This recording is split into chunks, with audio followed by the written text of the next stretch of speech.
Hey everybody, this is Team Demon Kitty here, and we're back with some Friendsim. Hopefully this will be pretty good. I think Tegiri is going to be one of these, so yeah. We definitely had a good time last time. Yeah, we did. We had a really good time. Like, that's great. Alright. You've been lucky enough to acquire a bounty of friendships since you arrived on this planet. But there's still an emptiness nestled right in the crook of your heart's atria. Maybe making one more friend will fix it. Maybe this next one will expand inside your chest like a sponge in the bath, pushing out all your sadness, loneliness, and insecurity. After all, number 20 is secure. Oh my god, are you seeing this shit? Yes? That is some JoJo ass art right there. Oh my god. Okay. Who are we even starting with? Okay, let's start with Zebedee, then we move on to Tegiri after. Yeah. Tegiri is going to be us going out on a high note. It will. Oh my god, it definitely will. Like, holy shit. Like, it definitely will. Damn. By the way, thus far, and maybe Zebedee will change this, but I doubt it. Thus far, I have to say, Azdaja is my favorite yellow blood. I mean, you know who my favorite yellow blood is, but yeah. I actually... Oh, right. Yes, of course. Yes. Your yellow blood Sona. By my yellow blood soda. Yeah, that's kind of accurate. Of course, I think we can both agree on who our least favorite yellow blood is. I think we can actually... Yeah, I think we can both agree on that. I think we can both agree. Alright, I'll get the narration for this one. Yeah, I'll voice Zebedee. I'll voice Zebedee. Yeah, unless their quirk is some ridiculous thing that you need me to voice, but I'll voice them. I've been pretty good at quirk. Next time. I've been pretty good at voicing weird quirks. I can do it. Unless they need a ridiculous accent, then you get me. Oh, okay, that's true, yeah. So unless Zebedee needs a ridiculous accent, in which case I'll take over. But for now, I'll do the narration. Yeah. Tonight, you're abuzz with excitement. Wait, no. Your palm husk is vibrating in your pocket. Oh, that is technically being abuzz with excitement in a way.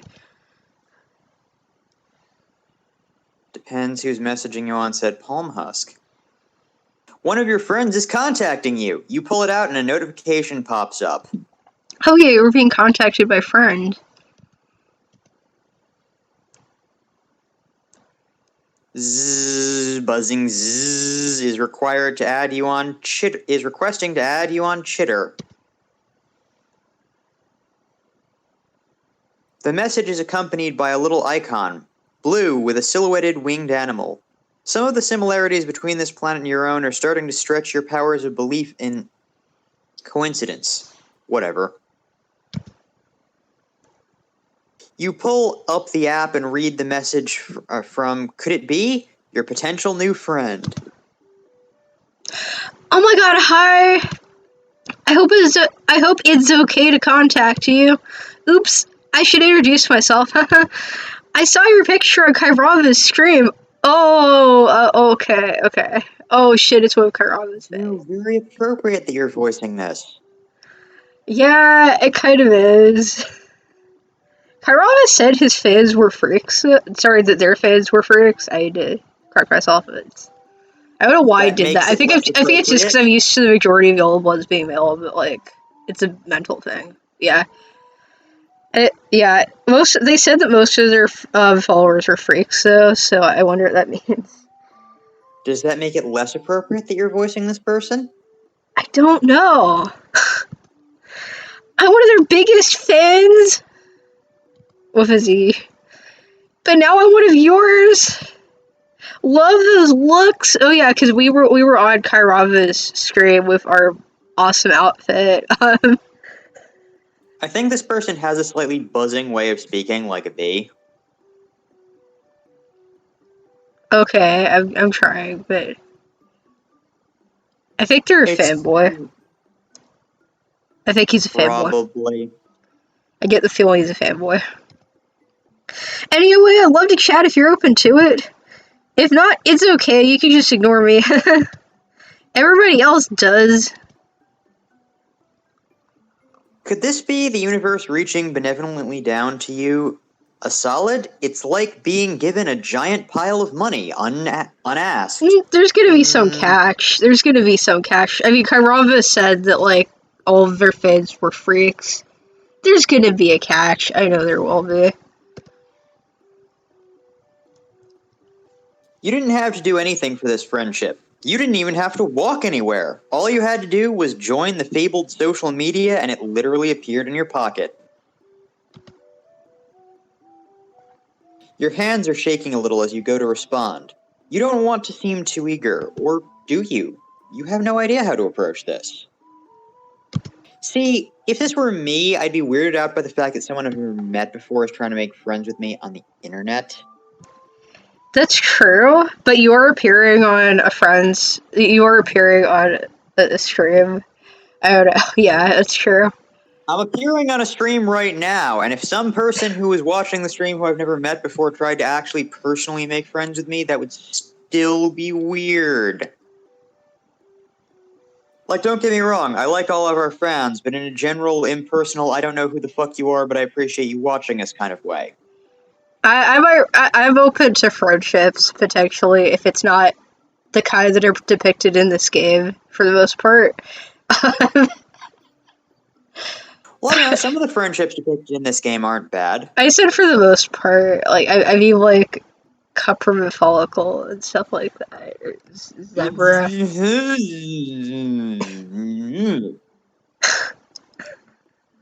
I really hope we don't run into them again. I've really had all of them that I can stand. Yeah, I hope we don't run into Zebra again either. I hope that too, but if I had to choose, I'd Zebra. still rather meet him again. That's a sad fit. You know it's bad, but like Zebra is a better person in that situation. And I kind of do ship them, because, like, it would be Tumblr douche slash, well, all of Reddit collectively, basically. It's a good ship. Not Reddit, sorry, 4chan. All of, like, Tumblr it's a good douche ship. X 4chan. I mean, people were drawing, like, Reddit 4chan artwork back in the day. Like, that was a ship that, like, people were, like, posting, so, I mean... Well, this is Tumblr 4chan. I meant Tumblr 4chan. Like, people were shipping them. People would draw, like, personified Tumblr 4chan to, like, ship them. That was a thing. Not a bad ship. You thank buzzing for his compliments and say that you would be happy to talk sometime. In an instant, a notification pops up inviting you to download another app. Well...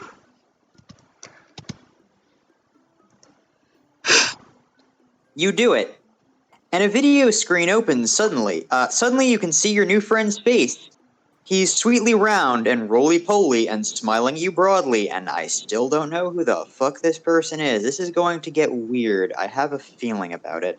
This guy's not even in Hiveswap, by the way. He's only in this game. Hi!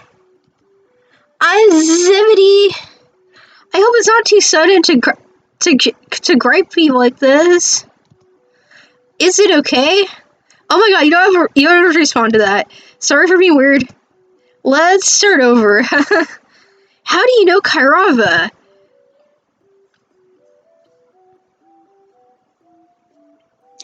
Apart from being extremely friendly, this troll also seems to run both sides of the conversation by himself. Befriending him is the least effort you've ever put into anything. He seems too wholesome. There's gotta be a catch. There's gotta be a fucking catch here. I know there is. Like, I know this game too well. I know this game. There's gonna be a fucking catch. I mean, I don't know. There wasn't a catch with Azdaja or Branya. But, like, this guy Well, I mean, seems we had to be too an asshole. wholesome. This guy seems, like, too wholesome. I don't know. This guy seems wholesome in a way that Alternia would not encourage, is the problem. Yeah, Like, that's the thing. Like, that's the thing. Like, Amicia also seemed wholesome until I realized that what the paint was. Amicia is completely adorable. She What are you is. talking about? Amicia is very wholesome. I guess in a way she is, but she's not in the way I expected. I mean, in the Alternian way. I'm just waiting for some shit to go down. Like, I was waiting. Also, Kairava gave us that warning, and I trust their judgment on that. So, like, Kairava is not stupid. I trust their judgment on their fans more than I trust their judgment on outfits. I trust their judgment on both because I dress like Kairava. Yes, but that's more an indictment of you than anything else. Well, His enthusiasm is really cute, but there's something about him that unsettles you.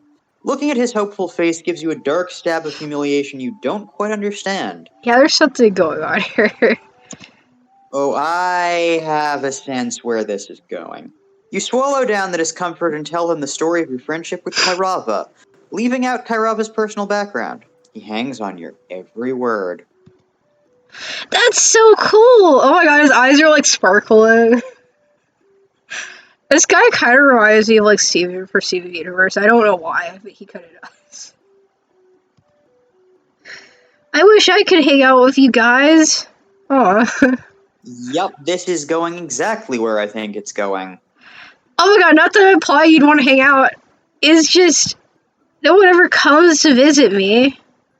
Yup. Yeah, okay, so this guy is very isolated and is kind of the manipulative semi-loser type. He also has a bad habit of developing parasocial relationships with people on the internet. I'm calling it now. Probably. He takes out his phone and taps a few keys. A notification box pops up in front of you on the video. It's a direct message from Zzz, buzzing Zzz, that just says Zzz, sad face. You ask him why that is. I live in the middle of nowhere. It's good for the bees. Oh, is this the guy that had like the beehive in Hiveswap? I think it might be. I think it might be like the beekeeper like we never see. Because the beekeeper lives in the middle of nowhere. And we only see the hive, we don't see the person who owns it. But I guess no one really thinks it's worth the effort. Kind of think of, to come all the way out here. It's just me and my looses. Yeah, I think he's a beekeeper at Hiveswap, so he doesn't appear in person, but like you see his hive. That makes sense. And he can't really do much around the hive. Sigh is fine. He really says the word sigh out loud. Oh, I did that Despite right. saying it I did that Despite right. saying it was fine, he seems dejected, with a distinct downward angle to his shoulders. I did that right.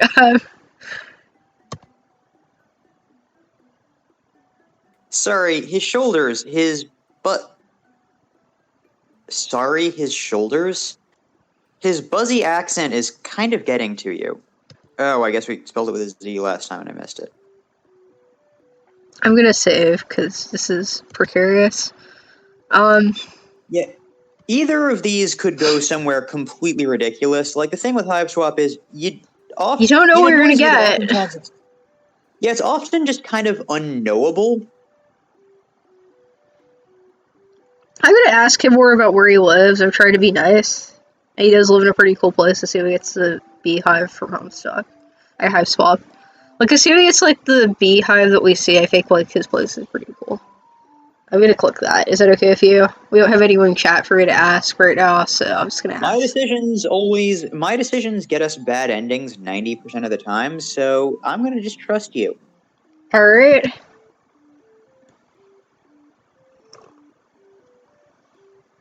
You say it must be nice to live in the countryside. You mentioned that you did get to see some of rural Alternia when you met Skilla, and it seemed beautiful. Zebedee's face twists into a grimace. Yeah, I guess. Sensing this is a moment for sympathy, you tell him you're sure his friends would come to visit if they were able to make the track. Sure. It sounds like you did visit another troll that lives in the middle of the countryside, though. So I guess he thought she was cooler than me. Oh, you're right. He's doing that kind of shit. That's like, is whatever. I don't need my friends to pick me first. Oh, he's doing that bullshit. I knew it. He seemed too wholesome. Like, I knew it. Like, I knew You that struggle was for words. You want to reassure him, but you also don't know him that well yet. Yeah, I see where this is going. You weakly protest that you didn't mean to say Skilla was cooler than him. You didn't even know him then. Maybe you'll be able to visit him in the future too. Yeah, maybe. I've heard that before. He's not rejecting you, but you get the sense that a wall has been raised.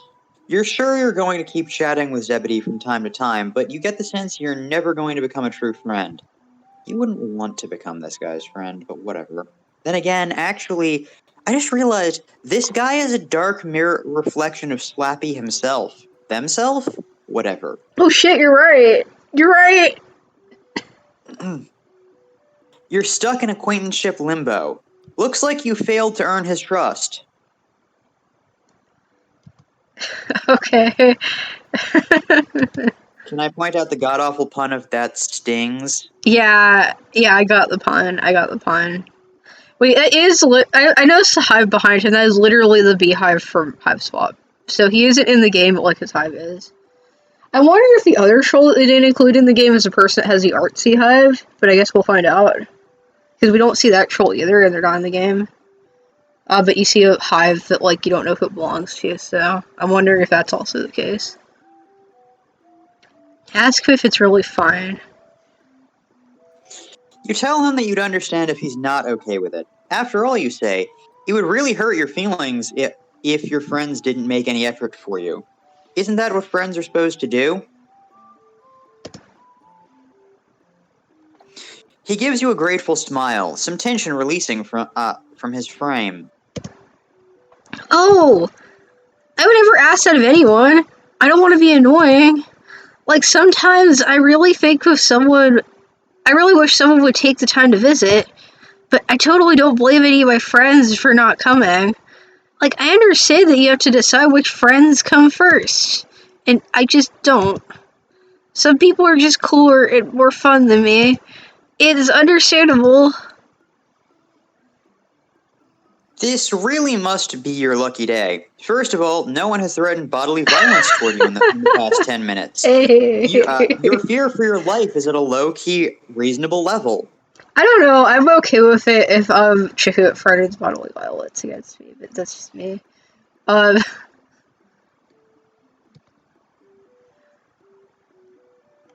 Thirst?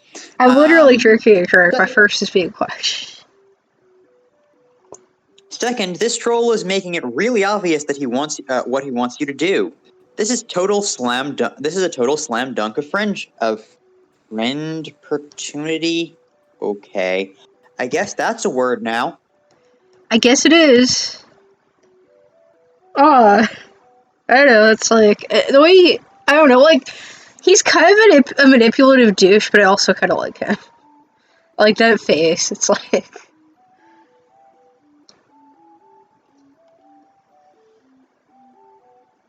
He may not be the friend that we need, but he's the friend that we deserve. Very, very true. Yes, I referenced that incomprehensible bullshit. Yes. Zebedee's face transforms utterly. It's astonishing. He goes from sullen and shadowed to utterly radiant. Your heart pangs with the overwhelming surge of fellow feeling. Yeah, well, Slappy is, again, basically this guy. Pretty much, yeah. This is Sloppy's Trollsona. True, you've seen other trolls react emotively at the sight of meat and blood and your own body sparkling under the moonlight, but Zebedee is the only one with such an extreme reaction to friendship.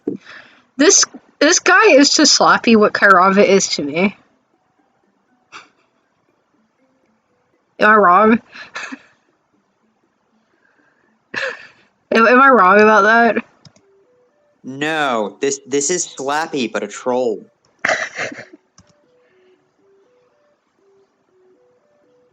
Man, you're really feeling this little guy. Yo, come! Really? That's so cool! Thanks! This is gonna be so good! I'm gonna get all the best snacks, and my Lucis is really cool. You'll like him. This is so exciting! You leave Zebedee to his preparations.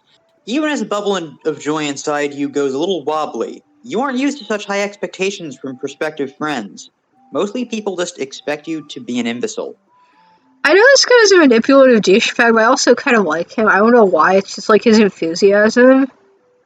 I don't know why, but I like him. It's because he's a manipulative douchebag, but he also seems more like the kid that no one plays with than someone who's intentionally a dick. Although this can get weirder. You do realize that. Yeah, I'm aware. I'm very aware of that. I mean, I'm just Kairava really, said some really, things about really- about their fans, and I'm like, I'm just really, really, really, really hoping this doesn't get as fucked up as some Yeah. yellow Also, bloods. I'm hoping Kairava appears in this route, but that might not happen. Because I You would love absolutely them to can't appear. screw this up. You made a promise to your brand new friend. Unfortunately, that promise is to visit him in a house that is, by his own admission, so far away that not even people who know what the fuck is going on can be asked to find it. You haven't thought this through, but that's never stopped you before. First things first, what old friendships can you call on to help you out, i.e., who is likely to have a vehicle of some kind? Oh, well, You could always call up Tegiri to see what he thinks, but you don't want to be too needy with him. Is yeah, that it's the best. lawyer who's constantly trying to squeeze you for money? Yeah, it's best not to be needy with him. Amicia, well, doesn't look tall enough to reach the petals. No, she looks huggable, but not tall enough to reach the petals. Yeah, that's very true. Zebra, just no. I agree. I agree with that. You're a strong, independent alien who don't need no troll. I disagree with that assessment. I disagree Also, too. I need a troll. One particular troll. It's true. That's very true. One who is not named in this game, but I think almost murdered us last time. Yeah, I think you're right, actually. I think you're right. No, like, that's literally the canyon where Vriska's castle is. Yeah, I The think idea that there's was some kind of I think Flarbest- that was Child Vriska. Yeah, no, we almost got murdered by a prepubescent Vriska, and I'm sure she looked adorable doing it. Probably, yeah. You also don't think aliens are allowed on public transit, and you don't know the number for troll taxis. You know, at some point with all the trolls we've met, you'd think we'd have asked somebody. Yeah, that's Maybe we could true. call up, like... Okay, just so long as we don't call Kupperman Follicle, because... No. But yeah. No, not the clown lady either. Skilla's probably got a car, and she lives in the middle of nowhere. Maybe she That's lives true. close Also, by in like, the middle of nowhere. also you could ride her Lucis, because it's gigantic. That's true. She has... I'm gonna say that, like, Lady is among the best Lucis that we've met. I would say that too. The worst is, Zebra. Like, Zebra Dad. I mean, that's not counting Lucis that appear in Homestuck, because we count ones that appear in Homestuck. The worst is Well, okay, objectively but like I mean, in Hiveswap, like also if we're counting ones that appear in Homestuck, also Pounce. But like, yeah, no, like Pounce, but like I would say that Lady and Pounce are actually pretty equal. they kind of are, yeah. Like, which is kind of funny because it's a cat and a dog. But yeah. Also, I think Jade and Skila get along. I mean, yes. They would. Jade's Lucis is also a dog. That's true. That's very true. I think they get along. Beckerel, I'm also counting Beckerel as a Lucis. He might as well be. I mean, he is, yeah. Also, this Lion. So, you'll do crime!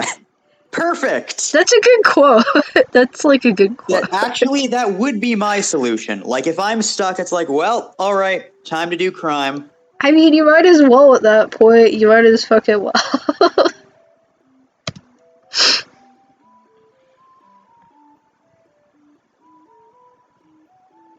What did Connell do when she stole a car?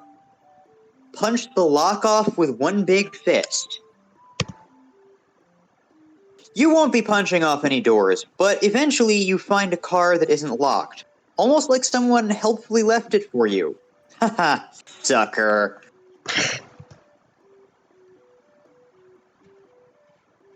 It pricks slightly your conscience as you slide into the seat and fire up the autopilot.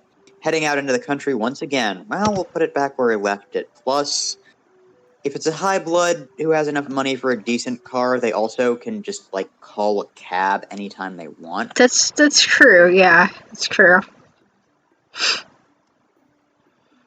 But recently, anything that isn't brutal, indiscriminate violence kind of doesn't faze you. You know, killing the Lucis Wranglers was deserved. It was. It really was. It was. Or rustlers, I guess. They're rustlers, not wranglers. Skill is a wrangler, they're rustlers. Killing them was reasonable. They're assholes. It was doing a service to society, yes. So you stole a car. Big deal. It's not like anybody died. That's In true. Eternia, they don't prioritize that way. Yeah. This is it. So begins your gradual slide into total moral iniquity. A hardened criminal. That's you. Zebedee does live pretty far out. He hadn't been exaggerating. You use the time to curl up in the back seat and catch up on some sleep. All the while trying to ignore the fact that the car reminds you of being inside a large, squishy animal. Okay. I didn't need to know that, but okay. Okay, then.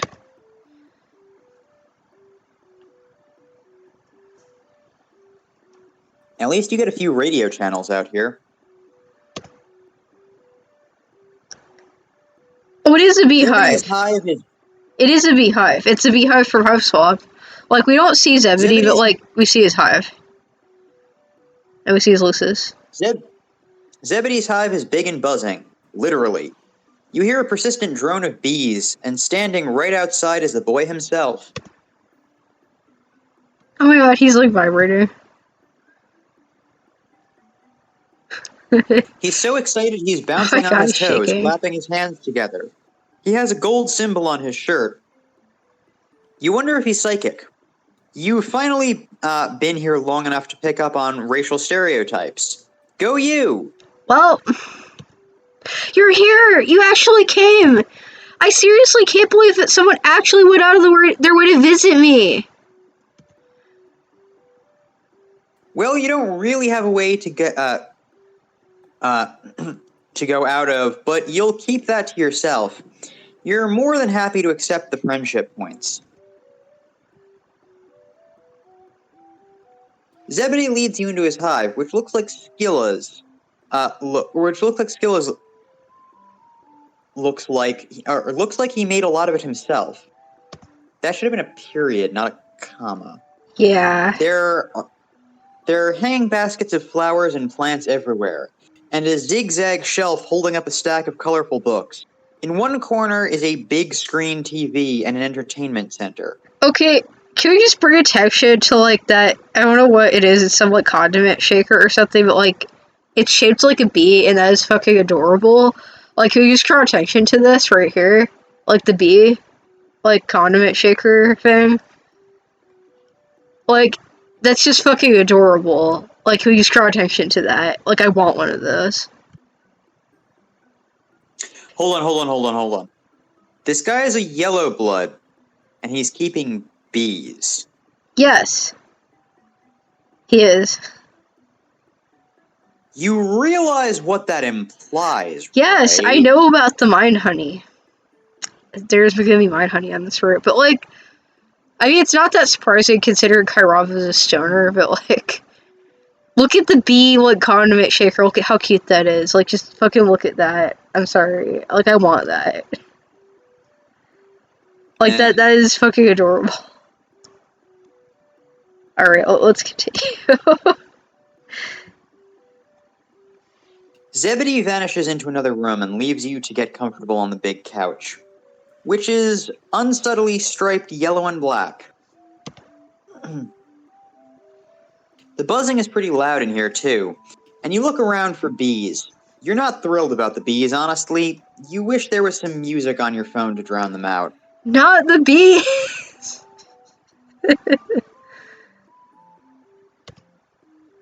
Oh god, you went there. I did.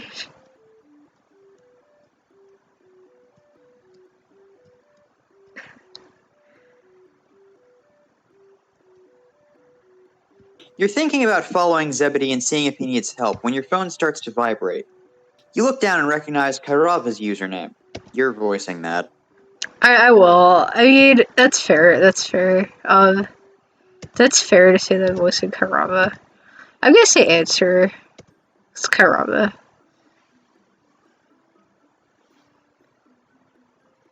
Might as well. You have no idea how long Zebedee's gonna be in there. And if there's anyone with music, it's this troll. Yes, but it's all going to be vaporwave. Hey, dude. Sup? Can't believe it took you this long to get shitter, Lamau. Damn, you're really, like, lost without my help, huh? Looks like you only got 2 followers, though, Lamau. You can I feel love some you, nameless Kairava. tension in you bleed away into the thump of lo-fi chill hop beats, murmuring softly through Kairava's mic. I'm also amused by the fact that the troll version of Skype is called Gripe. Yeah, I mean, that's pretty accurate. That's If pretty only you accurate. could just go spend time with your cool friends and stop making new ones. But even the thought makes your stomach wring itself out like a washcloth. Wow, No, I'm Sloppy, actually you okay with suck. spending time. You suck, Sloppy. You fucking suck. Well, this is the thing that makes you comment that Slappy sucks. I mean, there's a lot of things that make me think that, but, like, I'm just reminding everybody that Sloppy sucks.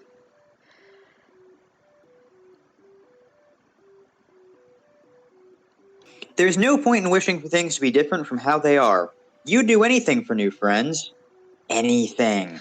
Hopefully not anything, because Literally considering our friends so. are, like, Zebra and, like, Follicle and Cuprum, so I don't know if I do anything.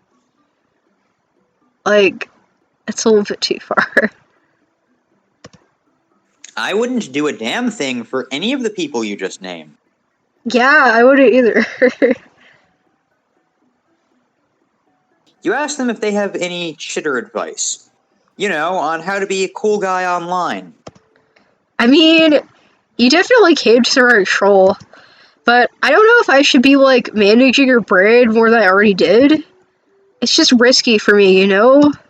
It's hard enough maintaining my image as is. Other streamers always on my bulge now. Doesn't mean we can't hang, though.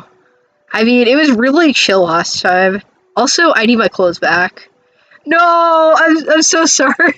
I'm so sorry. I'm so sorry. You assure Kairava that you still, definitely have their clothes, and that you totally did not destroy them in an epic battle to save a giant collie.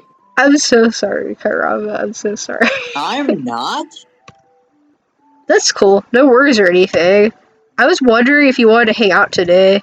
If not, it's chill. I got sorts of shit all sorts of shit I could get up to now. You know how it is. But yeah, let me know. Oh my god. I would hang out with I would ditch this guy and hang out with Karava. I would do that. I would do that shit. Oh wow. How did you suddenly become so popular? Maybe this is what happens when you finally get online. Not only are you hanging out with one friend, you've got another one clamoring for your attention. Like, can we please ditch this guy and go hang out with Karava? Can we do that? Is that an option? I will click that if it's an option. Like, I'm fucking clicking that. I don't care if it gets us a bad ending.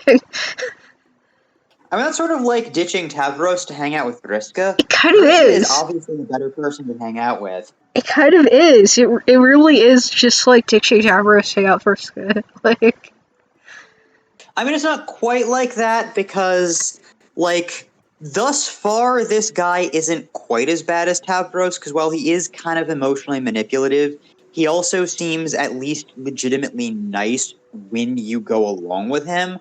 Whereas Tavros is emotionally manipulative and is then a dick to you anytime you're nice to him.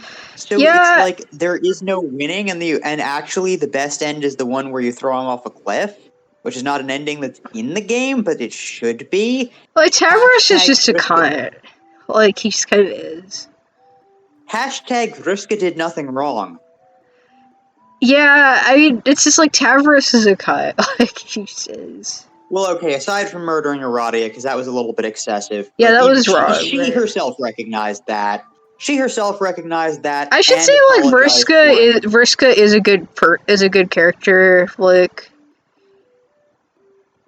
T Vriska, like hashtag T Vriska. We should make this a fate. She like T Vriska, Team Tavros. They keep up like the old Twilight memes, but Well, who's Bella in this analogy? I guess Kanaya. But then Kanaya's the rainbow drinker. I don't know. It's not a perfect analogy. Actually, it's not even a good analogy. Although if we want to res that meme, it would be Team Kanaya versus Team Jade. And Rose would be Bella. That's true, actually. That's kind of true, but I don't think they would fight. I think they'd all just kind of get along for the most part.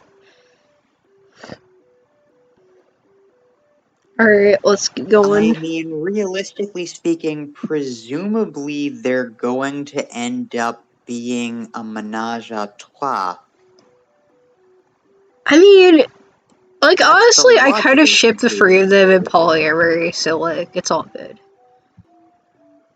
For both fandoms, I ship the three of them in polyamory. Well, for Twilight, I shipped all of them, like... in a dumpster fire. Yes. Thank you. That yes. is exactly I rewatched those. I rewatched one of those movies recently, and it was not one of the good ones. No. No, The first one was actually, like, okay, but, like, all the ones after that were just awful. I didn't read the books, but, like, for the movies, like, most of the stuff. I can tell you that the first one wasn't okay there. I didn't say it was a masterpiece, I said it was, like, okay. But yeah, let's keep going.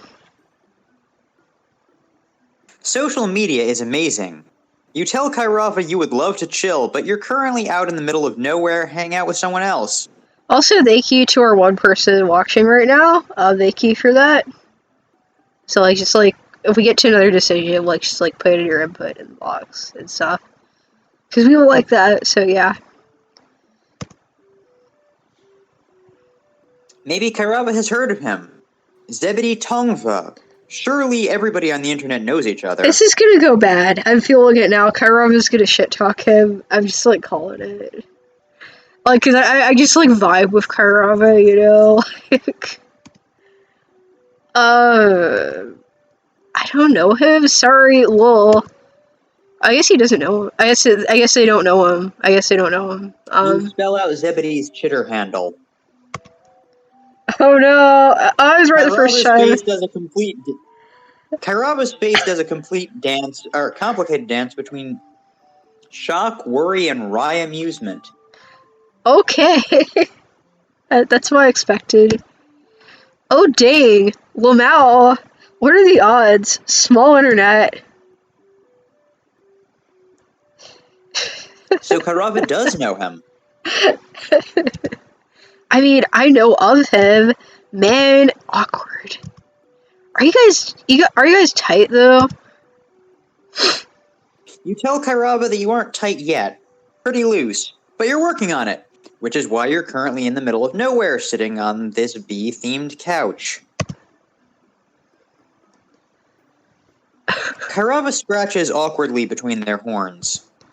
Is that like what you go online to do? That whole scene? Scene?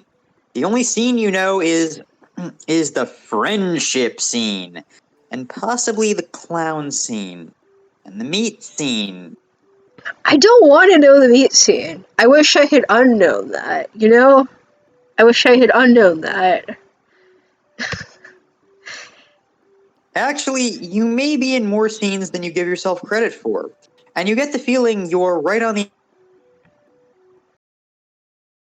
stomach growl. I mean, we definitely know the art scene.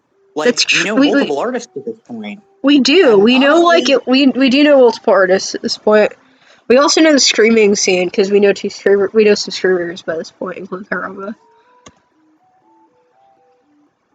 you tell Kairaba whatever the scene is, you're definitely not part of it. You don't even know what they're talking about, so what are they talking about? Oh, hey, Hawape 10. Oh, the stream's going pretty well. So this Hawape 10 says, like, how's the stream? It's going pretty well. Like, we're having a good time. Kairava is, like, my favorite character in this game so far, and, like, they appeared in this person's route, so, like, I'm pretty happy about that. Like, Kairava is a person on screen right now. They're just, like, my favorite troll, so, like, they're my favorite troll of the entire, like, Homestuck universe, not just, like, Hiveswap. They're just, like, my favorite. Because, like, I don't know, like, I just vibe with them, you know? Like, not to, like, They're talk not. shit. What? Also, how are you doing, Kairaba, Osprey? Kairava would not be my favorite troll. We all know who your favorite troll would be. First. Do you glass of water or something to go with that? I have ice cream. It's all good. That's true. But do you have toast?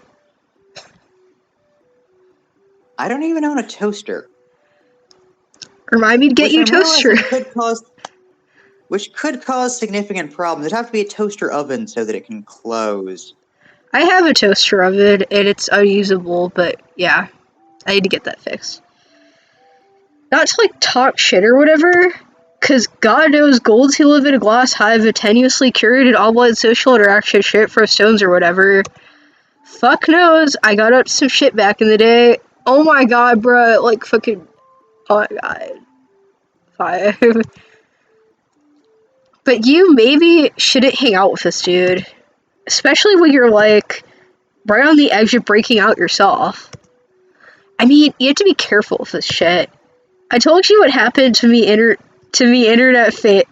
I told you what happened to me. Internet fame is a joke. I thought he was talking like a pirate for a second. I was really, like, out of it. They were talking like a pirate. I keep fucking that up because, like, whenever there's a gold blood, the amount of gold blood males is, like, super disproportionate. So, like, I just get tripped up with that occasionally. Like, I'm actually non-binary myself. Please don't take that the wrong way when I fuck up with that. Yeah, I'm the token, like, straight cis guy on this stream. Actually, describing myself as a cis guy is wrong. My gender identity is gender abolitionist. That is what I identify as. Yeah. They gesture vaguely toward their missing eye. Here, let me just link you. A link pops up in the Gripe chat box. I love that troll Skype is called Gripe. That's awesome. It kind of is. You follow it to what appears to be a fan fiction account. Nothing wrong with a little fan fiction. Oh no! Oh, it's one of these! Oh no, no, no, no! Oh no. I told you he was into weird parasocial relationships. I Okay, like, told you. no, like, this is a YouTuber fanfiction scene, isn't it? It is. It's gonna be that. Okay, like, I had a friend for a while that was, like, in, like, the One Direction fandom, and, like, she wrote fanfiction for One Direction, and she showed me some of, that led to me finding some of the bad ones. Not her fanfics, but, like, some other ones. So I'm, like, aware of, like, these kinds of fandoms. I'm aware of them and what extents they can go to. I'm aware. Because I used to have a friend that wrote 1D fanfiction, but yeah.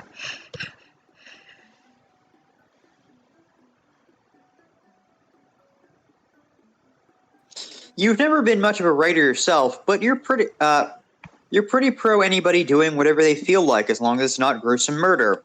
You're a real chill dude that way. Gruesome murder is completely valid in some cases. In Alternia, it's normal. We'll also see the scenario with the Lucis Rustlers. They deserve to die. That's true, they really Or did. be imprisoned, but, I mean, death is, like, in the scenario where someone is causing sufficient harm and the law won't imprison them, murder is a valid option. I mean, yeah, if it's some purge shit right there, yeah. I mean, right, yeah, same. Lamau, I'm not trying to judge or whatever, but you'll see what I mean. Scroll down. You scroll past the first few pages. Most of these seem to be about some band you've never heard of. And then, almost at the end, you find... Oh. Some band you never heard of. Oh my god. It is like, I feel like this is referencing, like, both the 1D fanfiction scene and, like, back in the day. And also, like, simultaneously the YouTuber fanfiction scene. Because I've also unfortunately witnessed YouTuber fanfictions occasionally. Like, they sometimes pop up on, like, various social medias I'm on. Oh. Oh, damn. This appears to be a fanfic about Kairava. You don't click, though. You kind of get the idea from the tags. Oh, dear. I mean... Karava's face. Karava's fucking face. Well, Kairava is a big deal, after all. You guess it makes sense that people would include them in their, fantasies. You do it all the time, in a friend way. It better be in a friend way. Better be in a fucking friend way. Yeah. You get what I'm saying now, though. I mean, live your dreams, right, Lamau? Any guy on the internet can write whatever he wants about me, but, like, I don't want to see it. Just a heads up, you know? Oh my god. You get how that could be a little awkward. You tell Kairava that you will be careful of your infant internet fame. I mean, I'm sorry, Sloppy. I've already seen, like, special fan art of you. I'm sorry. It's too late. the Homestuck Hiveswap fandom has already gone to you, Sloppy. It's too late. Though you doubt anyone will ever write anything about you. Who'd want to read about your dumb fuck exploits? Apparently some people, yeah, Lamel, come over, whatever, I'll smoke you up. They're just like casually getting high on their stream. Just like completely casually. Like via Skype, they're just like, well, sorry, Gripe. They're just like casually getting high on Gripe. Like, Great, more bug ass. also that was disturbing. That's actually more disturbing than the sewer hot dogs were. You know, considering that trolls are bugs, bug ass is not the thing I'd complain about. That's true. That's true. I mean, the Condesk exists. I mean, yeah, that's also true. That's also kind of fish ass at that point. But yeah. This is also true. By the way, I should point out that we mistakenly called Alternia a fascist society the other day. It is a It is fishish actually society. a fascist society. We were wrong and we apologize. Yes. Full apologies to the Conda Skidity heiresses that have taken offense to that statement. Except for Fairy, because frankly, I don't like her. And Treza, also, or Tiza, or whatever her name is. The current lady that Triza. is in charge of this area at this point in time. Um, Do we not care if we've offended Triza? I don't know enough about Triza. I don't either. She seems like an We influencer, apologize. though, so no.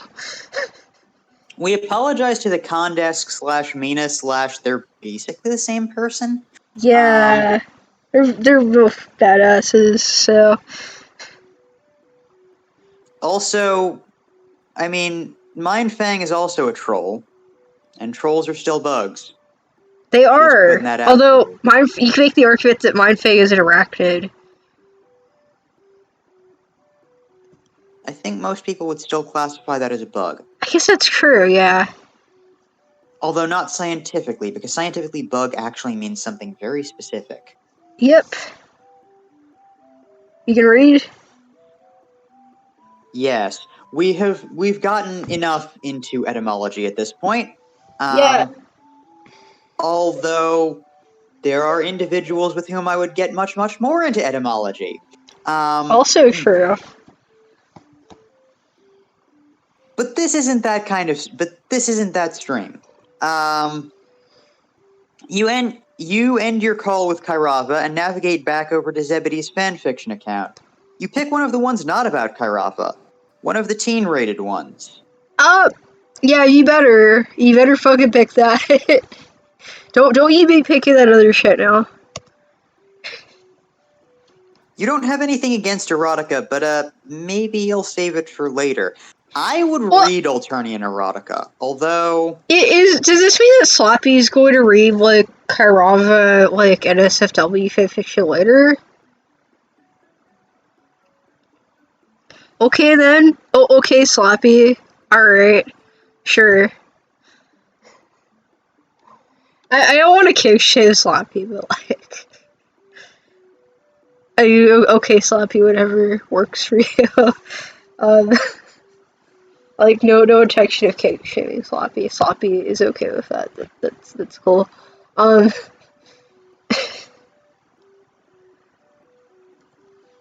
guess technically I don't get to shame people for reading fan fiction about someone that they actually know. Well, weird.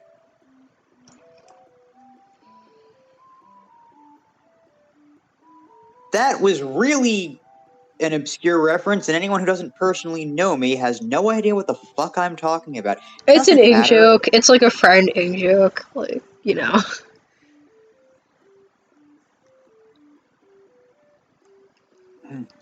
Also, I live with the knowledge that probably at some point someone has written not safe for work fan fiction about me, and they probably did it back when I was 13. So that's a thing. So, someone has written like, I don't know if it's NSFW, but I know people have written fanfiction about my persona, so I have yet to read that, but I know at least one person has, so hopefully I'll get to read that this weekend.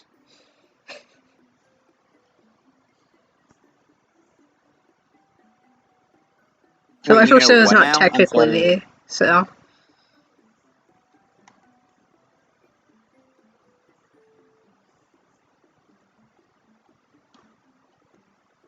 You don't know any of these characters, and the context is doubly indecipherable.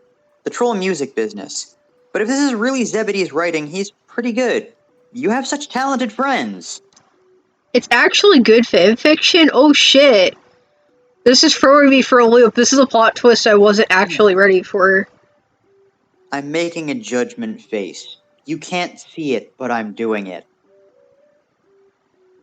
I wasn't expecting him to actually be good at writing. I wasn't expecting that. Oh, maybe Sloppy's biased, but like, damn. Yeah, why are we trusting that Slappy knows what the fuck they're talking about? That's true, actually. Hey, sorry it took so long. Shit, Zebedee sneaks up on you from behind. You quickly lock your phone, but apparently not quickly enough. How did you find this? Oh god, he went searching for me. I thought we were friends. What? Of course you're friends. Friends don't go digging for each other's shit. I don't know what kind of friends we're used to having, buddy, but like, I don't know what kind of friends you're used to having. I would have showed you my fic if you just asked. Oh, it's because we didn't ask. Okay, that makes more sense. You tell him that you absolutely did not go looking for it. Kairava gave it to you when they called you up, just now.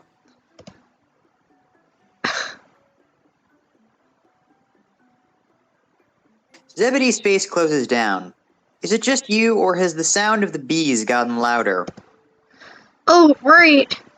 So your cool friend Kairava told you. I see how it is. Oh my god, bro, like, you can't expect us not to talk to people on the phone when you're literally just in the room forever. Oh my god. Okay, he started annoying me a little bit. Just now? Yeah, just now. No, they just called you. You just answered the phone. No, it's fine. I totally get it. Haha. Even coming all this way out here, I'm still not a priority. Oh my god! Oh, fuck you. It's fine. It's not even a big deal. I'm totally used to it. You and Kairava. What, are you mate sprints? Bruh. You are absolutely not mate spritz with Kairava. You are not mate spritz with anyone as far as you know. Fuck, having so many friends is exhausting. Don't tell him that. Yeah. Oh, really? Like, your life is so great. I get it. You have just so many friends, and you're so popular, and everybody wants to spend time with you.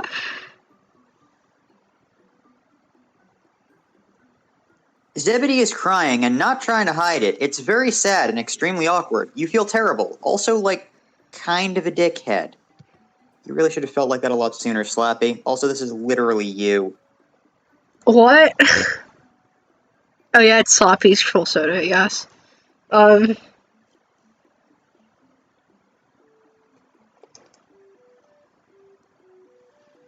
gonna read it?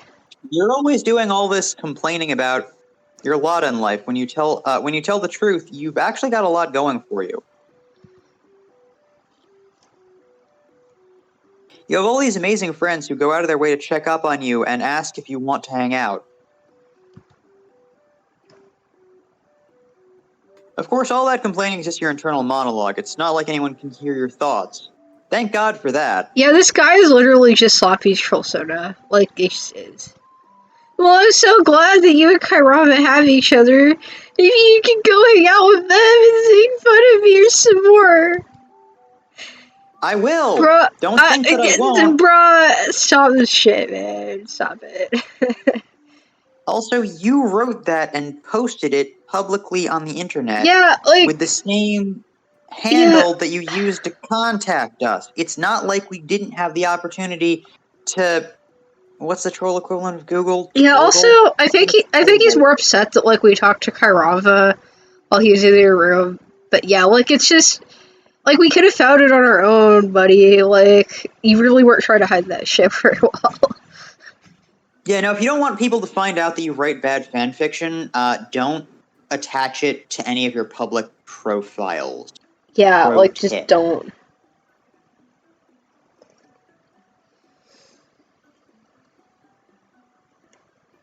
You try to tell Zebedee you absolutely were not making fun of him. You were just curious about his hobbies and interests. You absolutely want to read his fanfiction. I can't do this many exclamation points. I'm too monotone. I'm sorry. It's okay.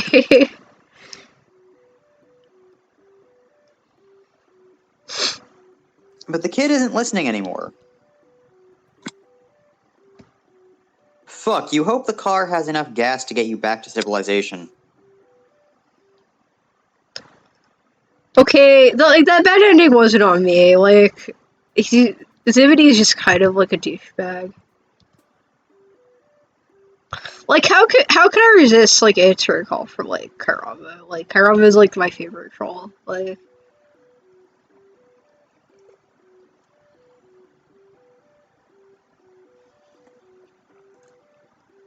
You decide to just let the call go to voicemail. What the fuck?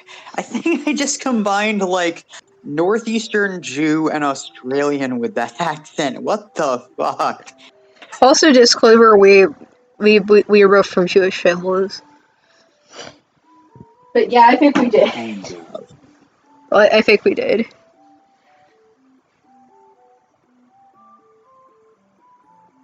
Strictly speaking, I'm not from a Jewish family as such, but my stepfather was Jewish, so I grew up around one. But yes. Yeah, no. We're not condoning anti-Semitism on this stream. That's not what that was. Yeah, fuck But I Nazis. have heard a lot of Fuck Nazis, honestly. Like, but yeah. Fuck them with sandpaper in every available orifice. And if you get what I'm quoting there, I respect the hell out of you. I guess she also probably got weird fanfiction written about her back in the day. You know what? Moving on. It will give you something to do besides sleep. You mess around on your phone for a little bit, filling out your profile on your chitter. Alien Invasion of One. Just here, I guess. That's honestly the best you can come up with. You aren't quite sure how your age would translate to troll years. Sweeps. 2.3 or 2 years, 3 months to every one sweep. So you don't bother with that. You've already gained some more followers. Kairava retweeted your intro, or chirp, whatever. Kairava is like a real like pal. Like, honestly, that shit. Like, Kairava is great. Like, Kairava kind of reminds me of like one of our followers on Twitter. But yeah, that like retweets everything that we do. But yeah. Zebedee comes back in with a tray of snacks and 2 glasses of something bright red that you hope isn't Fago or blood, but that goes without saying at this point. Well, we haven't encountered any rainbow drinkers yet, so. Hey, who are you talking to? I heard your palm husk go off. You tell him that you weren't talking to anybody. You let the call go to voicemail. Does he really think you're the kind of person who would take a call from someone else while you're having a hang sesh? Heck no. Yeah, no, if you take long enough, I'm gonna answer the call, particularly if it's from somebody important. Yeah, no shit. Aw, you didn't have to do that! Yes, we did. We get a bad ending if we don't, fucker. Is it a bad ending? I don't know. That's a good point. I mean, we get to vibe with Kairava, so not really.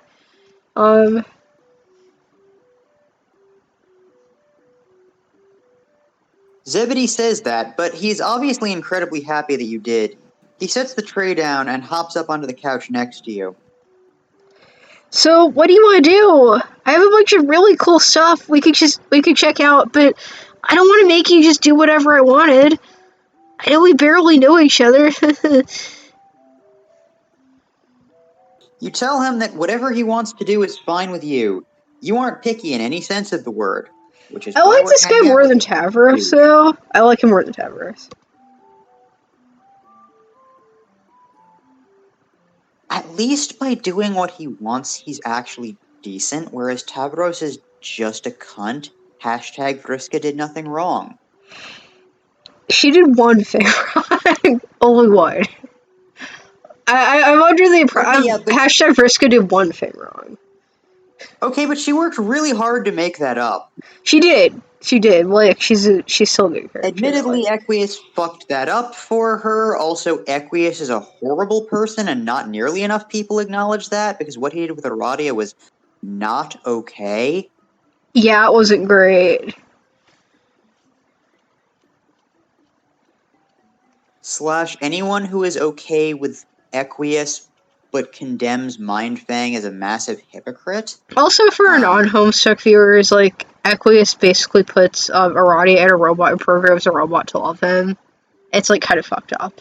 It's, like, kind of fucked up. How many non-Homestuck fans do you think are watching this video? I don't know much about Hoppe 10, but, like, they're a current person watching, so, like, yeah. And they're cool, but, like, I don't know if they're Homestuck or not, so. You can't always gauge someone's Homestuckness by, like, how they act in other places. Zebedee seems a little at sea by your lack of an opinion. That's not even remotely a good sense. God, I tried not to grow up to be an editor, but then I grew up to be an editor anyway.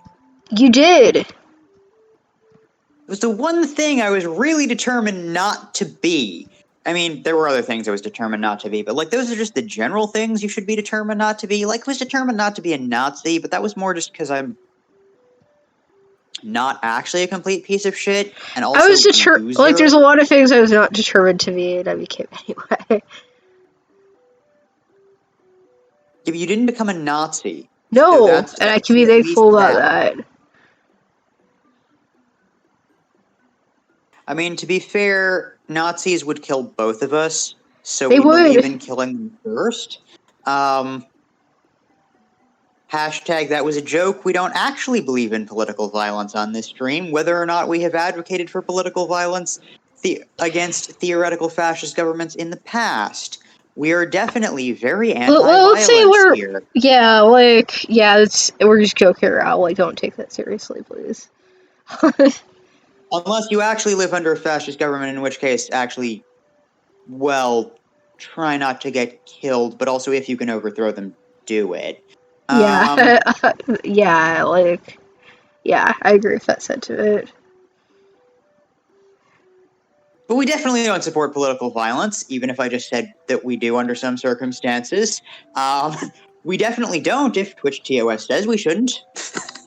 No, we don't support it at all. Like, but we do hate Nazis on this channel, obviously. Anyway, let's keep going. Yeah, no, Zebedee seems a little at sea about your lack of opinion, or because of your lack of an opinion, not by it. But whatever. But eventually he puts on the first episode of a pirate show. This is nice. It's nice to just chill out for a while. Well, it is a pirate show on Alternative, so it's probably going to be pretty nice. It's probably going to be about, like, Mindfang or something. Can we acknowledge that they're, like, Mindfang... Well, actually, Mindfang participated in a rebellion that's probably been redacted from history, but it probably is a sanitized version of Mindfang. It probably is. Like, it probably is. It's politically correct Mindfang. Can we also acknowledge that Vriska totally watches this show and is probably sitting, like, young Vriska is probably sitting watching this right now? That's true, actually. You have a point. Like, or her DVR is recording it, because maybe she's off, like, flarping and having fun, and she'll watch it later when she's relaxing. Yeah, that's true, like... I'm more interested in what Vriska's doing right now than in this asshole. Then again, I'm more interested in what Vriska's doing than 90% of things, so maybe that's not a good metric. Well, I accidentally clicked forward, so can you read it? But you barely get through the opening credits before Zebedee changes his mind and puts on a show about space pirates instead. But then he gives up on that too. Space pirates are also cool. I wonder if that's a reference to, like, that one hentai. I wonder if it is. I don't know. What one hentai? With, like, the space pirates and shit. But yeah. I don't know of a space pirate hentai. There is one. I know of the light novel Miniskirt Space Pirates, which is not pornographic despite what the name would imply, and it became the anime Bodacious Space Pirates, which, frankly, was, had a lot going for it that it just never capitalized on, and probably could have been better if it had had a bigger budget. Yeah, I guess we should keep reading. Yeah, the fact that this character is not holding my interest really probably says something about them. It kind of does, yeah. It kind of does.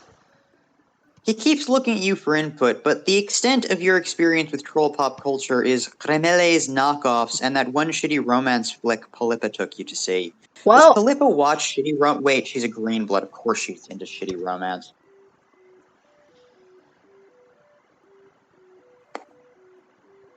You're not informed enough to have an opinion, and you're seriously down for whatever.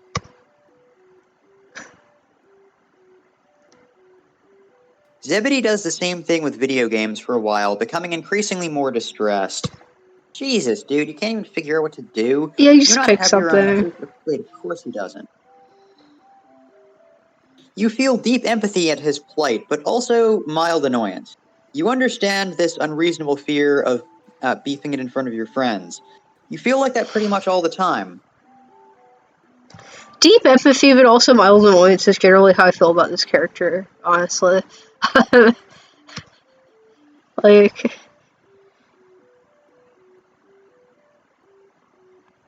You eventually suggest to Zebedee that you could just watch the last thing you watched on GrubTube. oh no!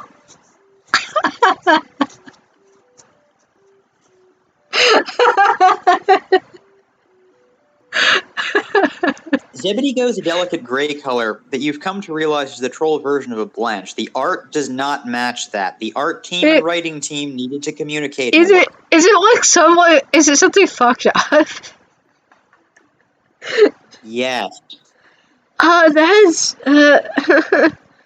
yeah, maybe we could do that for sure, but you know, a guy's GrubTube is, you know, kind of personal. It's something fucked up, isn't it? Not that I don't trust you. If you can't trust randos, you might online invited to your house. Who can you trust, right? Pretty much everyone else. You feel that way too. You've always felt the overwhelming urge to throw yourself into the arms of strangers since you crash-landed down here. Oh my How has this god, guy not been fucking... murdered yet? This is Sloppy's Troll Soda. Like, this is totally Sloppy's Troll Soda. I just realized this guy's inevitable fate. What's his inevitable fate? He's gonna get murdered by Ardata. I think that you're right. I think you're right. Ardata should invite him into her room.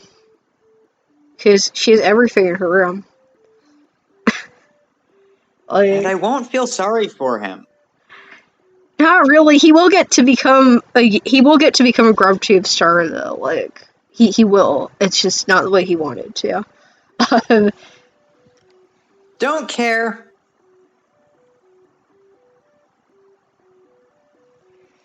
You tell Zebedee that you aren't going to judge him. You don't judge your friends. Sometimes you should.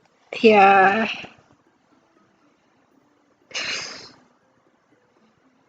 An overwhelming look of trembling gratitude comes over him, and once again you feel an uncomfortable pulse of empathy. You are used to being the desperate one. You aren't sure how you feel about this turnabout. All this social power. Okay. The two of you scroll down through the history of his GrubTube account, and you find yourself choked up by the incredible trust he's showing in you right now, letting someone behind the curtain.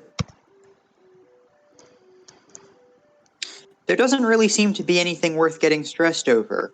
No porn or anything. He does have a lot of videos of Kairava, specifically ones where they're actually on camera. Oh, he's a Kairovic chimp. I get it now. He's a Kairovic chimp. Because, like, also for anyone who hasn't, like, watched us, we say chimp instead of the S word because Twitch banned it. But, like, it rhymes with chimp, and it starts with an S. You know what word that is. He's a Kairovic chimp. I get it. What'd you say? I was accused. My response to the Twitch ban was fake woke bullshit. Yeah, pretty much. He's obviously a Kairovic chimp, though. Can we agree on this? Like, Oh yeah, totally. he's totally a Kairovic chimp. Yeah, they're so cool. It's so rad that you guys are tight. I really want to meet them someday. He sighs, then sighs again, a little bit louder. You catch on to your part in this bit and tell him that you can probably figure out a way to make that happen. You hope you don't have to follow through on that. Never Bruh. promise somebody something that you don't. Also, That you don't Kairava ain't gonna want. date you, bruh. Like, he's just, like, they're just not gonna date you. Like, I'm sorry, it's true. they ain't into you.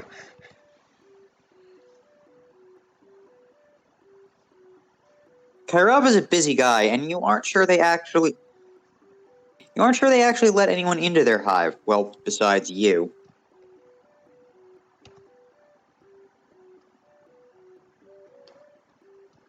But you seem to be the exception to a number of rules. You keep that last part to yourself.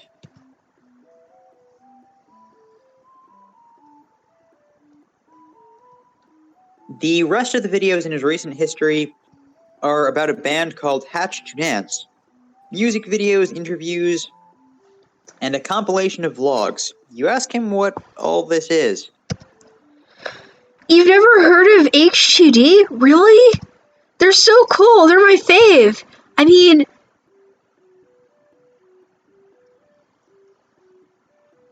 He gets shifty-eyed. oh god, Hatch today. It's like this shitty boy band that, like, that, like, people listen to that, like, has a J Blood, like, Mel in the band. It's like a Wait, shitty pop. I think it's like a reference to, I think it's, like, supposed to be One Direction, but I could be wrong. I could be wrong. I mean, whatever, they're alright, I guess. Their music is kind of catchy, they have a pretty dope group dynamic.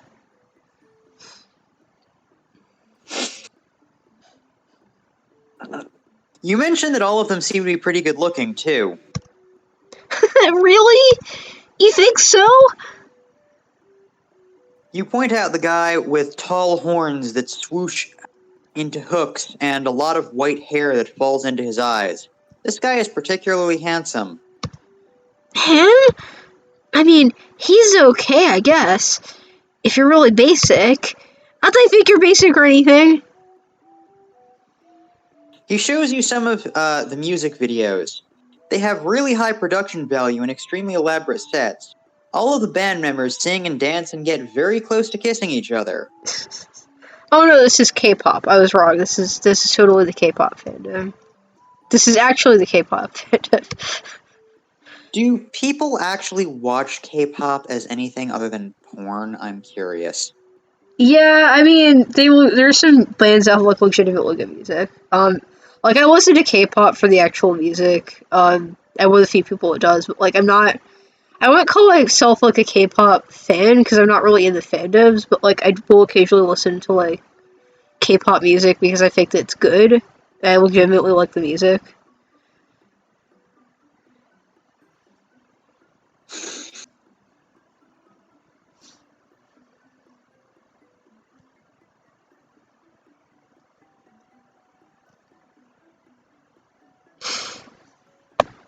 If we ever, in the unlikely event that we ever go on a road trip, you're not picking music. Yeah, He'd been because I'll really just pick nervous about showing you this.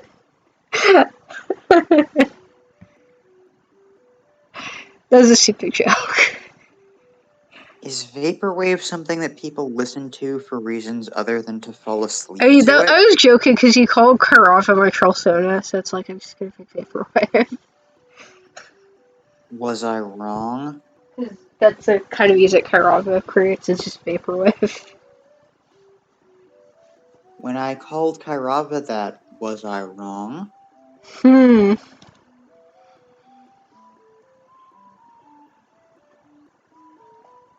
He'd been really nervous about showing you this. His deep, dark secret was that he likes music videos. Is being into pretty pop stars some kind of cultural taboo? Not really, just it's kind of lame, right? And I just really want you to like me. Yeah, that's pretty obvious. And you do like him. You just wish he wouldn't say shit like that. It's embarrassing. Yeah. Well, he's embarrassing. He's just kind of. And also reminds you that you yourself have gone around doing pretty much the same thing, pretending to agree with everything your prospective friends say, lying, saying you're into things you aren't. Yeah, Slappy, Yeah. you're a douche. And this guy is your full Sona. Yes. Like, I don't feel sorry for Slappy when horrible things happen to them. I've got to say that. Yeah. Just all around, being a big phony. Yep. Yep.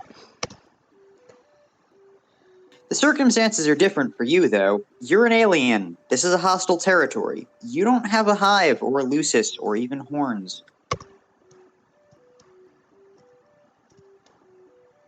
So it's less pathetic for you to be like this, than it is for Zebedee, right?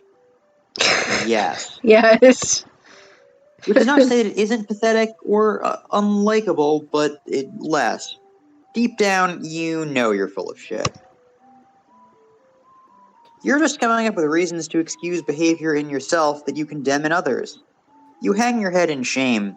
Zebedee, who is not privy to your internal monologue, looks confused. Oh shit. Sloppy's actually realizing that they're being shitty. Yeah, but they're not going to stop, which doesn't make it any better. Yeah. Is it possible that you're doing the wrong thing in your eternal quest for friends? Could it be that before you can spiral any further into full-blown existential crisis, you hear a noise from outside that you really, really don't like? Several noises, in fact. A crash, followed by a thump. Followed by a, "Get out of here, you fucking piece of shit, you thief!" Oh dear. Zebedee scrambles around to look over the back of the couch. You can just make out a shape through the window. What's going on? Hey, this is a totally wild question that typically I'd never ask a potential friend, but did you steal that scuttle buggy? Oh shit! Oh! Funny Oh! story. Oh! You didn't know how else to get out here. You did it for him. For your nascent friendship. Oh wow! Nobody's ever stolen a scuttle buggy from me before! Brian, you're fucking desperate. Like, you're totally Slappy's friends, like Troll Soda. You're totally. I almost said friend soda, and that's also true. But, like, yeah. Did you have to take the GPS chip out, though? Because I think whoever you stole it from found it. Wait. Has this guy stolen scuttle buggies before? He might have. He might have. That would actually make him cooler, from my perspective. It would. It kind of would. I'm still conflicted whether I should like this guy or despise him. I'm still kind of conflicted about that. Despise. The answer is despise. GPS chip. Right. Fuck. This is not an auspicious start to your life of crime. Maybe you aren't quite ready to go it alone yet. Another crash and rattle. It sounds like someone is taking pieces out of Zebedee's hive. You get up and start for the door. Oh, hey, what are you doing? You can't go out there. They look big. And they sound huge. You'll get killed. Right, he's definitely got a point there, but whoever's outside seems intent on demolishing his hive brick by brick, so they're gonna get in eventually anyway. Better for you to get out there now and face the music so at least one of you gets out of this. This is going to turn out to be somebody we know. Yeah, it probably is. It Zebedee is. stares at you. Weird, globy golden tears pool at the corner of his eyes. Given the people we know, this car either belongs to Connell or Chahoot. If it's I wanted to either of belong to them, Shahoot. I wanted to. thirst. Yeah, I got my drink right here. You would do that for me? Nobody's ever offered to die for me before. That's so nice. You're weird. Yeah, you're pretty nice. Also pretty idiotic, considering you're about to go give yourself up to a big angry troll whose car you absolutely stole. That's true. Well, it's been fun while it lasted. Actually, it's been mostly terrible. Oh well. Goodbye, cruel world. Wait. You have one hand on the doorknob when Zebedee's shout rings against the wall and ceiling. No one is touching my new friend. Outside, the buzzing rises to a rattling crescendo so loud that it no longer sounds like animals. It sounds like weather, or a fighter jet. Does this guy control bees?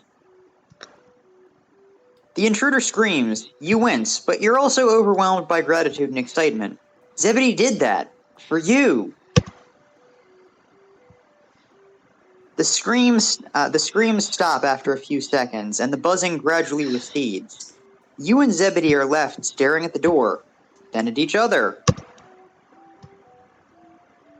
Behind you, GrubTube is auto-playing an H2D interview. It should be an, not a.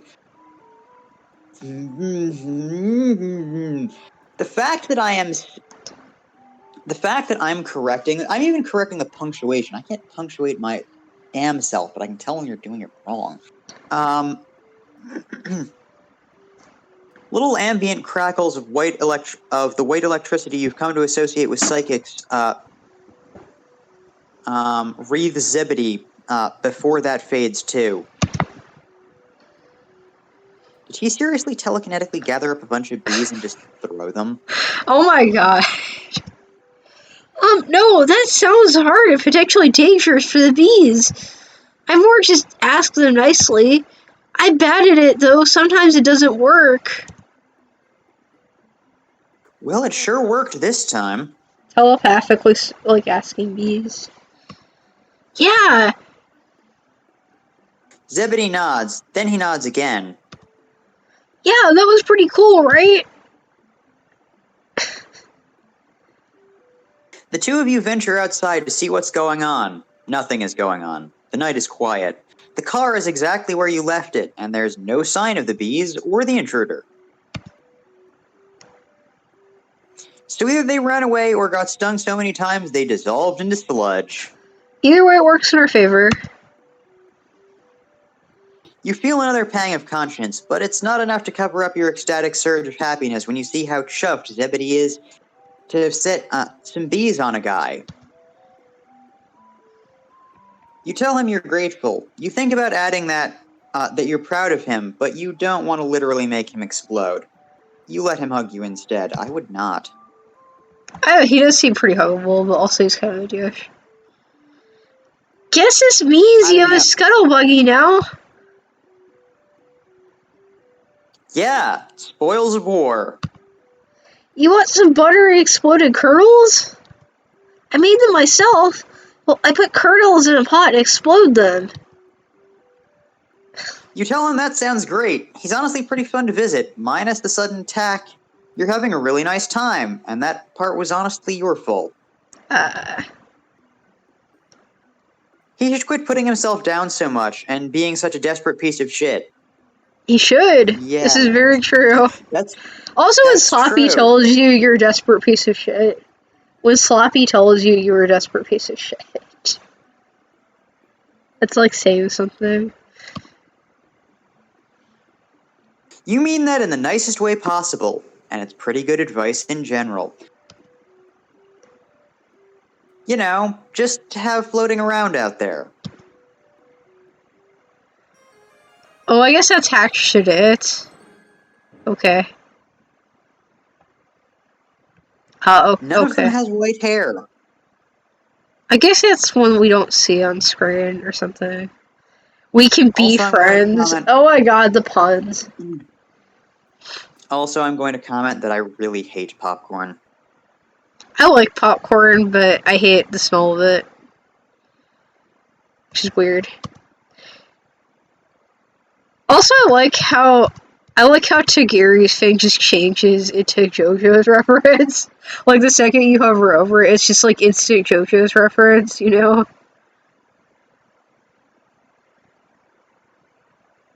Like, that's kind of great. You're voicing Tegiri. You're voicing Tegiri. You should. I'm referring you to this. In utterly unsurprising turn of events, the knight finds the trolling Alternia in search of, well, trolls. The friendly type, preferably. Although, you've been known to work wonders with hostile folks, too. Your current hunting ground appears to be a primarily teal neighborhood, which suits you fine. Teals live relatively comfortably and are usually only mildly disdainful of you. This strikes you as a good place to search for companionship. You've got another pressing concern, though, a faint glow far on the horizon, which suggests that the sun will be rising soon, a couple hours from now at most. Nights on Lacertia seem to last forever, but when the daylight hits, it hits hard, like a truck, but the truck is on fire, and the fire is nuclear fusion, and the truck is a start. That's kind of true. That's all kind of true. Point is, you're not in the mood for another sunburn. You'd better snag a buddy before it's too late. You, the strange, hornless thing. Oh my god. Speaking of the devil, you whip around and spot a troll boy with a stylish hat and a sword sheathed behind his back. His clothes are a little shabby, but he carries himself in a rigid, composed air. What are you, some kind of mutant troll? Or another sentient creature? Definitely the later, you say. Unless you would prefer the former, in which case you're that, actually. But mutants you've learned are not particularly well liked on this planet. Yeah, they tend to get cold. An alien. I won't have to cull you then. Not immediately, at least. You don't appear to be a cull on-site species. I guess, like, maybe the alien law was implemented later? Or, like, became more harsh later? Because, like, I've noticed it in Hiveswap, like, they aren't as, like, eager to kill you as they are in Alternia. Like, after Hiveswap with Master Cost, so I think, like, they might crack down on it later, but I guess we'll find out why, eventually. It's just a theory. Or it's simply questionable continuity. That too. It could also be that. Like, keep in mind, there've already been instances of that. Like, that one troll who had been able to find out that the sign list and the Sufferer existed, that information is heavily classified and redacted. There is no way a Teal Blood got that info. Yeah, that's true. Lucky for you that I won't have to loose my blade on, and lucky for me to have found a potential comrade. I kind of like Tegiri. I mean, he's kind of like the anime sword weave, but like he's also like, I don't know, his heart's kind of a good place sometimes. I know what you seek. Shelter and friendship. Not necessarily that order. You're about to speak up, but he's already moving on. You seek the meeting place of the Eastern Alternian Fine Animated Art Appreciation Society. Yes, I do. Please take me to that. Actually, yes. I would totally be there for that. Not that I watch anime anymore, but that's not because I don't like the medium, it's because I don't like the industry. Or as some less cultured souls would call it, the anime club. This is like when you're trying to get people to go to anime club with you because you're like the club leader. He totally is. It's just relatable and I hate that. Oh, this is you. Oh, a club. Back home, teachers used to go on and on about how clubs were a wonderful place to meet new friends. You didn't really believe it then, but maybe things are different here on Alternia. No. And They confidently aren't. assert that yes, you were here for the animes. We are. That's accurate. Good. I feared I was going to have to cancel tonight's meeting due to no-shows, but now it can proceed as scheduled. Follow me. He gestures toward his hive and begins to stride confidently toward it, but then he rethinks it, pushing to look back at you. Wait.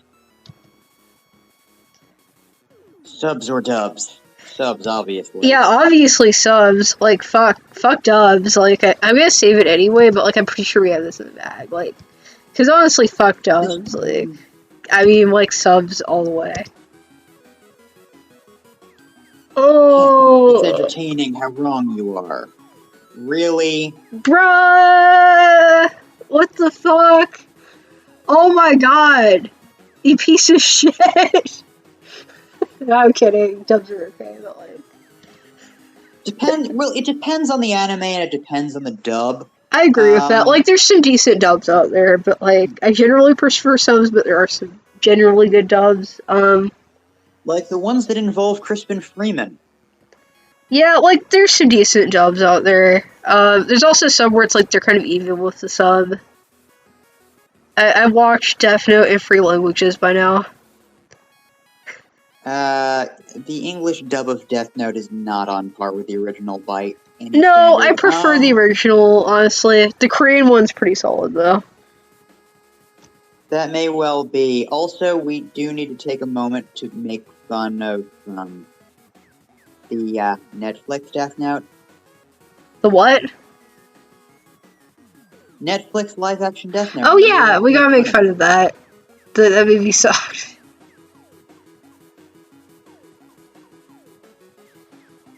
That was a call. Yeah. Like that movie was a thing. Let's read that. But even the greatest of Alternia's philosophizers required sparring opponents on the battlefield of intellect. Okay, I do love the poses this guy does. I know, his poses are great, like...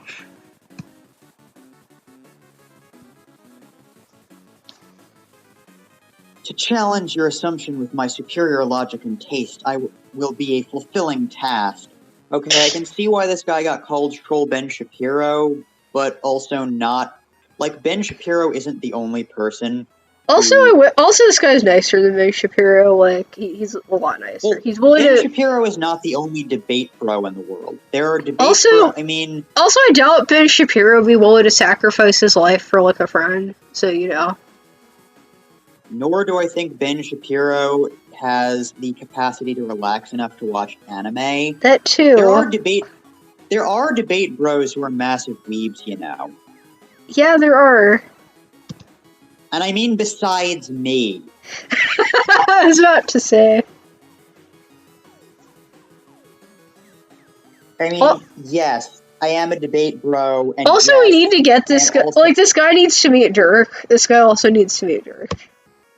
Like, they exist in the same universe. This guy and Dirk should hang out. Like, well, I think Dirk would get along better with Daja, honestly. Dirk needs to give this guy a real sword. That's true. Although Dirk only has the one sword. That's true, but he can make infinite ones. His shit. That is also true. Come in. Not really the reaction you were hoping for, but you'd say anything to get into someone's hive. Okay, Slappy, okay. So you'll take it. Bruh, like, Slappy, is there something wrong with you? Oh my god! Oh my god! Wait.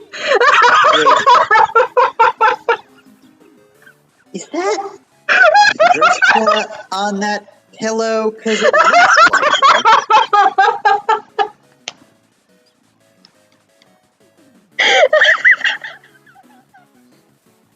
it. This looks more like your hive than mine. What did you say? This looks more like your hive than mine. I just fucking... There's so many things here that... Oh my god, hold on, I'm literally crying. I want to see my eyes. Wait. Okay, I'll keep going. Okay, direct your attention to the corner of the screen. The bottom sword on his sword rack. Yes? You recognize that. Look at the handle. I do recognize that, yes. Is there an anime about Mindfang? I think there is in this world, yes. I'm fucking crying. Like, that made me actually cry. Like, I laughed so hard that I fucking cried. Tegiri invites you to his hive for with a sweeping bow, and you step into the foyer. The hive looked normal for the outside, normal by troll standards at least, but the inner decor has an entirely different vibe to it. It reminds you of Japanese architecture. Like, it's just the troll body pillows with the, like, also Buster Blade sword, and like, just like everything about this hive. I'll have it known that I only own 2 swords, one of which is a very, very high quality Tien, which I'm actually trained in using, and the other of which is an antique cutlass. Please do a review. Please review them at some point. Like, please do that. I'm not sure what the point of reviewing an antique is, but okay. Tegiri takes off his sandal, as anyone should. You take your shoes off too, if you had any. As you step into his living room, you're assaulted, not literally, thankfully, by an absolute smorgasbord of merchandise. Yeah, this place looks like someone did a Google search on Otaku Collection and opened the first result. I get the feeling that, like, that's what they did to, like, as a reference to this room. I get that feeling. Oh, absolutely. By the way, I'm also going to point out again... Oh, shit, that dragon in the background is literally just like Haku from, Yeah, it is. Spirited Away. Also, again, he appears to have a body pillow of Bruska, which I assume is actually a young Mindfang, which might as well be Bruska anyway. Because, again, he totally watches that show. That's probably actually the pirate show that we were watching earlier. It probably was, yes. It is safe to assume there is an Easter alternative animation about Mindfang in this universe. Posters and scrolls adorn every inch of the wall available, and the inches of the wall that aren't available are blocked by shelves containing all sorts of DVDs, manga, and other such forms of media. On a large glass shelving unit near the room's exit, you spy a veritable cornucopia of anime figurines. Cornucopia, not whatever the fuck word. I can't even say what the fuck you just said. Cornucopia. Okay. Most of whom seem to be in very states of undress. Okay. You like to describe it as tasteful nudity, but you would also like to describe yourself as the most popular person on Alternia, and both would be a lie. Yeah. Tegiri has arranged his merch meticulously, according to blood color, from red at the bottom to fuchsia at the top. I see you are admiring my fine East Alternian collectibles. I polish them daily, just as I polish my blade. I'm trying to give him like a faux Jap. Oh my god, that fucking... Do you see that pose? No, all of his poses are just great. I know they are.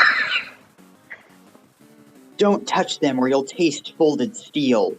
This guy really needs to be a jerk. Like, this guy needs to interact with Dirk, please. Please. Like, I would, like, that needs to be a thing. I don't know how it will be a thing, because, like, the time difference, but, like, it needs to somehow be a thing. You slowly retract your hand. You wouldn't dream of touching them. That was never, ever something you were planning on doing. You wouldn't even breathe on them. In fact, you stepped far away from the collectibles, just in case. Oh, it's a Shiba Inu. It's a Shiba Inu.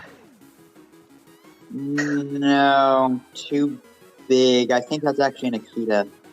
It's cute, though. Still a Japanese type of dog. It's a floofy doge. It is a cute floofy old doge. school Japanese dogs. My aunt actually had a Shiba in real life. It's one of the few dogs that were like, Shibas are great. Yeah.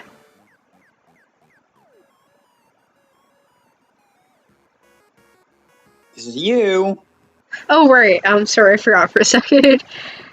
With that step, you bump into something behind you and hear a soft rough. As you spin around to look, you see what must be Tegiri's Lucis, surveying you with an intense gaze. It looks a lot like a Shiba Inu, if they were twice the size and have opposable everything. Oh, it's like Feast of a Monkey.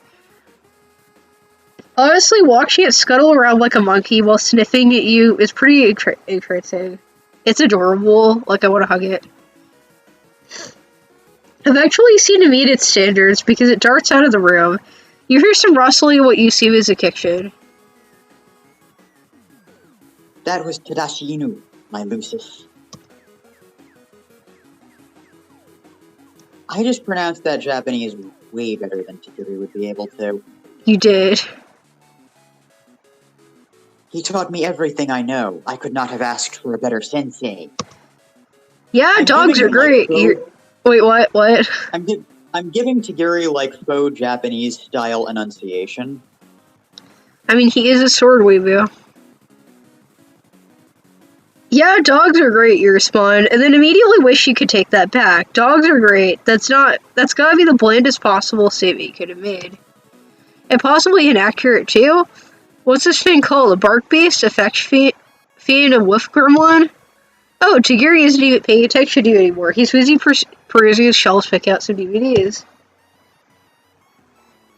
Per my viewing schedule, we'll watch a carefully curated selection of episodes from one classic and from one recent release. Okay. It's perusable. But since you're a newcomer, it might be best not to jump into the middle of Last Bout's series, Philosopher Half Iron. Full Metal Alchemist. Obviously. That's Full Metal Alchemist. It is. It really is.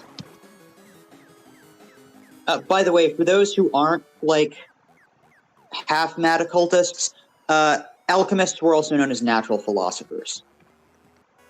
Yeah. Perhaps we shall instead begin with the first season of school-fed heroism. My Hero Academia. And transition into some episodes of Kismet Stuck Morning. What? I don't know. Alright, post in the comments / chat if you have any idea. Fate Stay Night. Oh! That makes more sense. Oh, okay, I get it now. Yeah, Fate Stay Night. Bro, you like Fate Stay Night. Bad taste. Bad fucking taste. Worst of all the Fate series. Sure. I'm sorry. I don't want to offend anyone who likes it. I don't like Fate Stay Night very much. I felt like it was the weakest out of all the Fate series. But that's my personal opinion. I should also mention, incidentally, that I actually know, like, one of the Lancers from Fate Stay Night taught the man who taught the man who taught the man who taught me martial arts. This is a real thing. That Lancer. You mean for Fate Grand Order? Yeah, he was in Fate Grand Order, but yeah, Li Shuwen. Li Shuwen taught Liu Yunqiao, who taught Yang Xiaodong, who taught James Rogers, who taught me.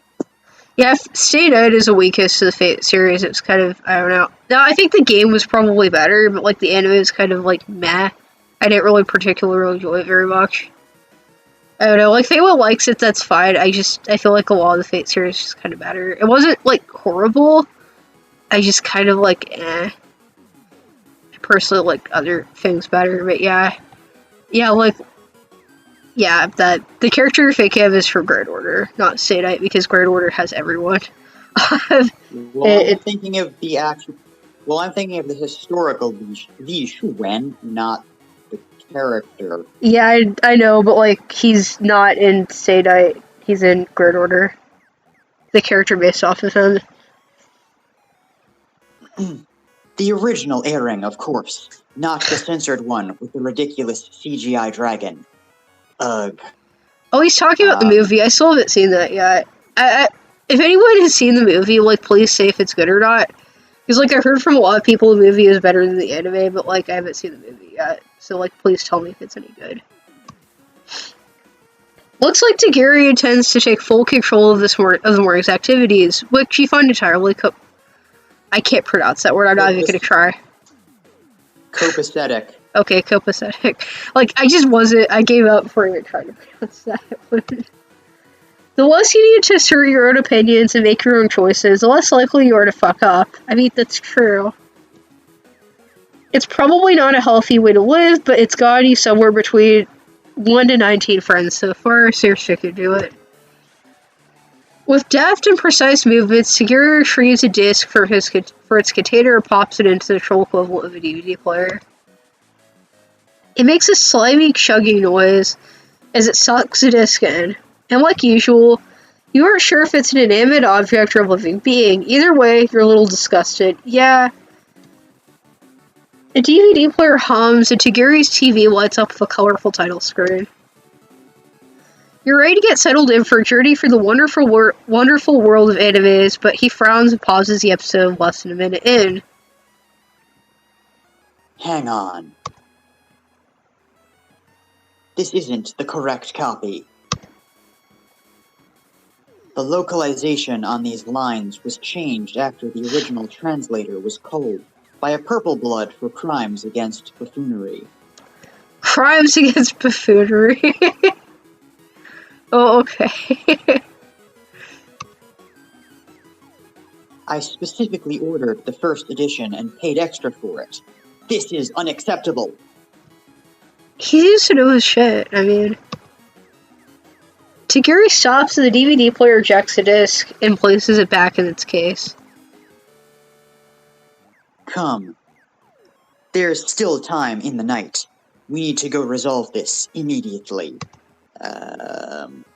Right now. The shop that imported it for me is nearby.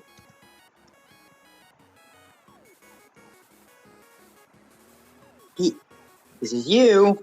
Oh, right. I keep forgetting that the narrator because you just narrate so much, but yeah. He heads for the door and beckons for you to follow, which you do. You guess it was too much to hope for a quiet morning inside, wasn't it? Oh yeah, morning because it's not night. Oh, it's pretty. Yeah.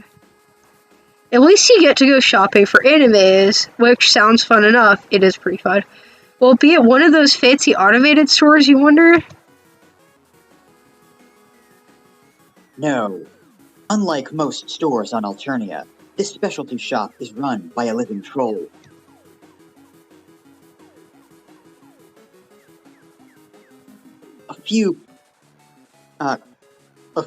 A fellow collector who would not entrust such work to automation. So one would expect, with an actual ink pen involved, there would be no careless mistakes like this. Are we gonna know this guy? At least I am on good terms with the owner, so I doubt there will be trouble. You, on the other hand, expect plenty of it. Pretty much everything on this goddamn planet has been trouble so far. Does he know how awful it is here? You don't want to even explain it to him or anything, but these things are pretty awful here. The things are pretty awful here. I mean, it's a fascist dictatorship. Not a fascist dictatorship, but a fascist one.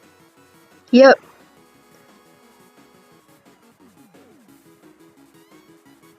Things are pretty awful here. Oh, you guess he knows. He's staring at one of the many billboards that line the streets, which has been defaced with bright red graffiti. It's saying some pretty nasty stuff about Trista. Well, Rebel sentiments grow by the moment. Alternia lies on the verge of peril, a blade's edge. And not any blade, but the blade of a razor-sharp, full-of-steel katana. okay, Edge of a buddy. katana is not especially sharper than any other type of sword. In Yeah. fact, many types of katana are specifically engineered to have relatively broad edge angles so as to be sturdy for Yeah. hitting solid things. That's true. If you want a really fine edge, you're looking for like a Turkish kilij, which is not to say the katana is bad, by the way. There's a lot of people who hate on the katana irrationally as well. It's a good sword. It's just like they're designed for something specific, and it's not necessarily being the sharpest possible. They're mostly trying to be as sharp as they can be while also being sturdy. Yeah. Forged under the East Alternian moonlight. He's trying to be able You to. might actually Bad. you would heat treat it in the moonlight because you want the room to be dark so you can see the color that steel is heated to, so that you know it's the right temperature. Yeah. Heated by the bellows breath of a magnificent draconian Lucis. I get the feeling he likes Dragon Lucises. I get that feeling. Lucis, the plural of Lucis. Oh, is right. Lucis. I guess he likes Dragon Lucis.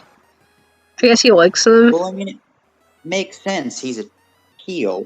I should also point out, by the way, that Terezi has a Dragon Lucis and is essentially what, Troll Chinese? I mean, her name is Farsi, but cooled by the shimmering cascade of an acid waterfall. You wouldn't quench a sword in running water, cool it unevenly, and you might get warping. It would be a really bad idea. By the way, in case people haven't picked up on this, I know enough about sword making and heat treatment to know what you should and shouldn't do. A, in case I wanted to do it, and B, so that I know what I'm buying when I buy one, which is not commonly. And fit to be handled by a true expert. That person would not be... Well, actually, I shouldn't say it. He might know what he's doing with a sword. Like, his swords are crap, but he might know how to use one. Maybe. Do you dance? Oh my god, the blade like glimmering like that. Do you see that shit? Yes. You're a little caught off guard by that question. Dancing is it moving to one's body music? In a way, yes. Moving to the sweet music of steel on steel, the rhythm of combat, the stiletto step that weaves death and glory into beautiful motion. A stiletto is actually a weapon. Like, stiletto comes from the Latin word for pen, but it's basically a spike with a handguard. The handguard is mostly there to give you more, like, force when you step. They're for penetrating thick clothing and chainmail and also assassinating people. Do you dance? Yes, actually, I do. I do too. Oh, sword fighting, of course. I don't sword fight though. You really should have figured that one out. This guy's dial has only 2 settings. Talking about swords or talking about anime. I wonder who that reminds me of.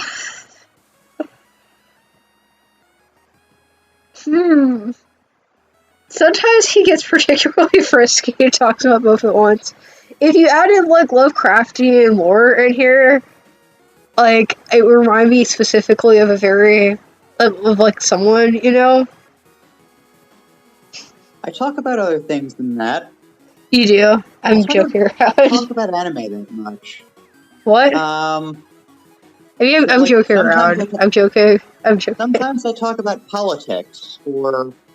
Actually, you do talk about a lot of other things. I'm just joking. You talk about a lot of things, actually.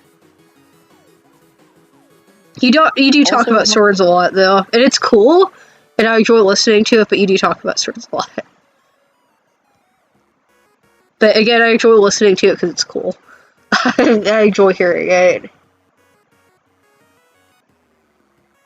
But like swords are kind of And by the way, awesome, so incidentally, I do sword fight, so when I said I dance, I meant the way he's talking about. Although, my sword technique is Chinese, not Japanese, but that's another story. yeah. You tell them that you don't know how to handle swords, but they seem really cool and you love to learn.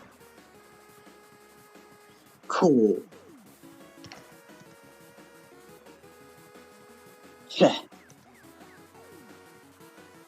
Swordplay is more than cool. It is a way of life, a code of honor. Is he worried about that?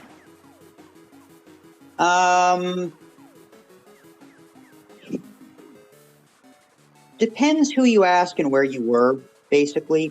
To the Japanese, that would be true. To the Chinese, it kind of would as well.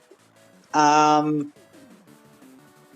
medieval Europe, that maybe was true. By later periods, it really wasn't. It just depends on where you are and who you ask.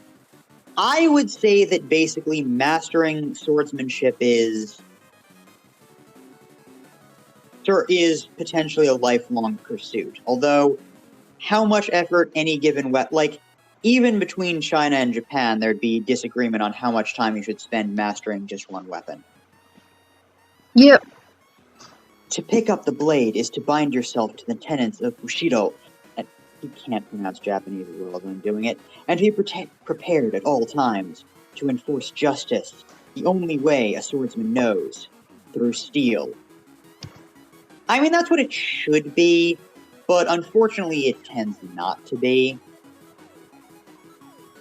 Well, one day, the pursuit of justice may bring me face to face with these rebel scum. I very much doubt you were as good a swordsman as Terezi is. I have a feeling about it. And yes, it's still swordsman when the person is a woman. The word is masculine, the person can be any gender. Grammatical gender is a thing in a lot of languages. It's like sportsmanship, kind of. Yeah, so in English, we're currently debating as to whether we should have non-gendered words, but, in any Latin language or in German, that wouldn't even be a conversation. Words have gender. That doesn't mean the thing you're talking about has gender, it just means the word does. The gender is grammatical. So, in Latin, for example, ursa, bear. Bear is feminine. The bear could be male, but you'd still refer to it with the grammatical feminine, because that's just what you do. Whereas wolf is masculine, even though wolves can obviously be female. Yeah. So yeah, I am okay with the word being swordsman. And if you want a non-gendered word, just say fencer. Yeah. Don't say swordsperson, because that makes you sound like a nonce. Well, I must be ready to show them the true, magnificent terror of the blade. Your sword is a piece of crap. Also, the empire you're defending. yeah, it sucks. Although I would still take this guy over Tavros. I would If too. we're talking about Alternian weebs. Yep. Also, is Mindfang in part East Alternian if there's an anime about her? That's a good point. I mean, that's a good point. That would make sense for reasons that I may or may not ever share on stream. Yeah. Again, Homestuck Theory video should be a thing, but yeah. Who knows? Maybe I would even be rewarded a Clown-Gressional Medal of Honor. Clown-Gressional. A troll can dare to dream. Well, Alternia is going to be destroyed in however many sweeps, so don't get your hopes up. Well,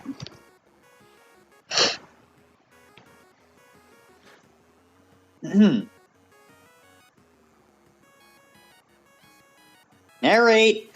oh, right. So that's why he practices swordplay, huh? To enforce justice, kind of like a vigilante? Vigilante. Please. I would only ever cull a troll who legally deserved death. What kind of lawless moron do you take me for? You don't really take him for a moron at all. In fact, he's very smart and clever and just. You hope you're not laying it on too thick, but he seems to enjoy the praise. Ah, we're here. This won't take too long. He's taking you to a night market that reminds you of the place where you met Palopa. A strip mall lies on the left of many tents and stalls, and a sign above the door reads Super Tapado Imports. Tapado Imports. Oh my god, there's a skill mate. There's a skill mate. Are those also an anime thing? I guess they are. Does Teresi have a weeb side? You know what? That's like the least surprising revelation in this entire fucking game. That's true, actually. Also, Troll Megaman. I think Hussey say at one point that Matuna was Troll Mega Man. I guess like they have actual Troll Mega Man here though.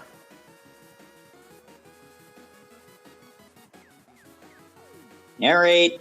Oh right, blah. As you enter, Tegiri makes a beeline for the counter, which is manned by a greasy-looking gold bulb with pinkish-looking eyes. You, on the other hand, are more interested in the rest of the store. It looks a lot like Tegiri's living room, but bigger. Anime figurines on sale for what looks to be preposterous amounts of money. DVDs and comics lining the shelves, arcade games in the corner. There's even a section for replica swords, which all look far too sharp and legitimately deadly for your liking. I doubt they're any good. I doubt they're any good. For the record, just because a sword is sharp does not mean it's actually good. There are plenty of crappy stainless steel swords that are sharp, but they'll break in like a second if you actually try to hit something with them. Yeah, I've seen some of those. I've seen one of them break too. I've owned them. And I've owned and broken them. I've broken more crappy swords than Dave Strider has. Oh damn, that's an accomplishment. Skulking between the shelves is an olive-blood guy. You can't quite tell if he works here or if he's just browsing. You're not sure if any trolls even have normal jobs. You're about to ask the olive guy about a particularly interesting DVD when you're distracted by commotion at the counter. You're pretty sure you heard Tegiri snarling something about his rights as a consumer. Looks like trouble is brewing. You turn your head towards the counter and listen in. Do you really think you can get away with ripping me off like this? Do you know who I am? My blood caste? Well... A teal blood like me has connections. A vast network of like-minded souls at my beck and call, ready to be unsheathed against my hapless foes. He's just the counter guy. Well, actually, maybe he does run the business. Actually, he might be the manager, to be fair. If this is the manager, you can be a dick to him. If it's just the counter guy, then, like, don't do that shit. Yeah, don't be a Karen, basically.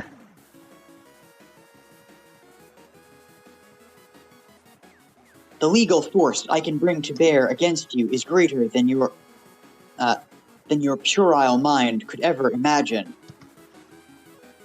Puerile, sorry, not puerile. I've heard people say it wrong so much that I've started doing it, but it is puerile, Latin, childish. A fleet of legislators will descend on you, like shadow clones, each armed with the greatest weapon of them all, knowledge. Oh my god, that line. Everything about that fucking line. I don't know why it's funny to say.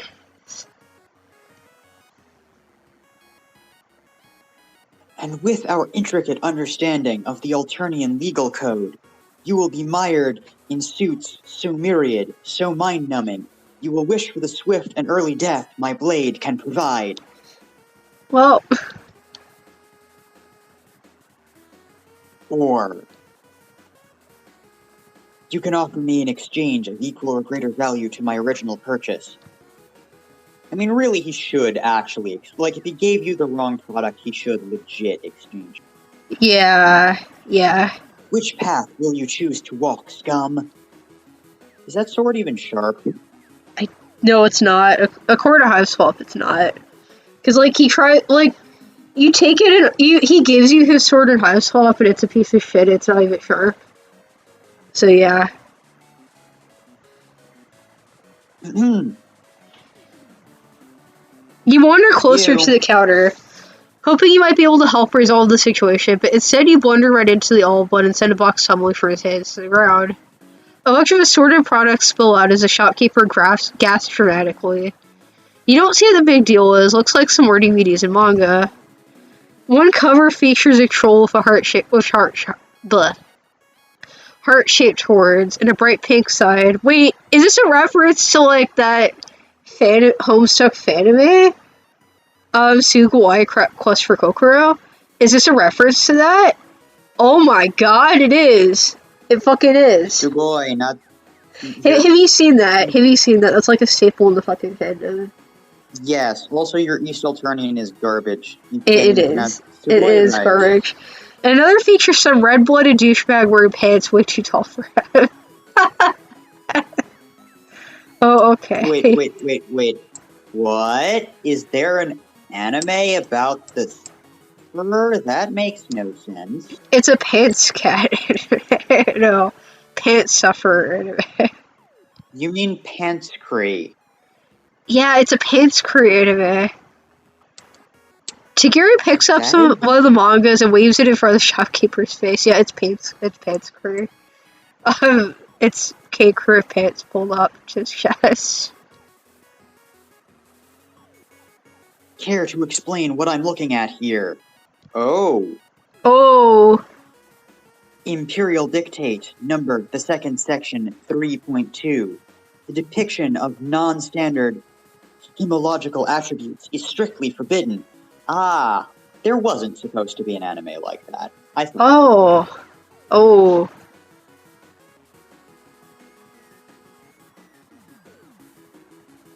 Imperial Dictate, number the 7th section, 5.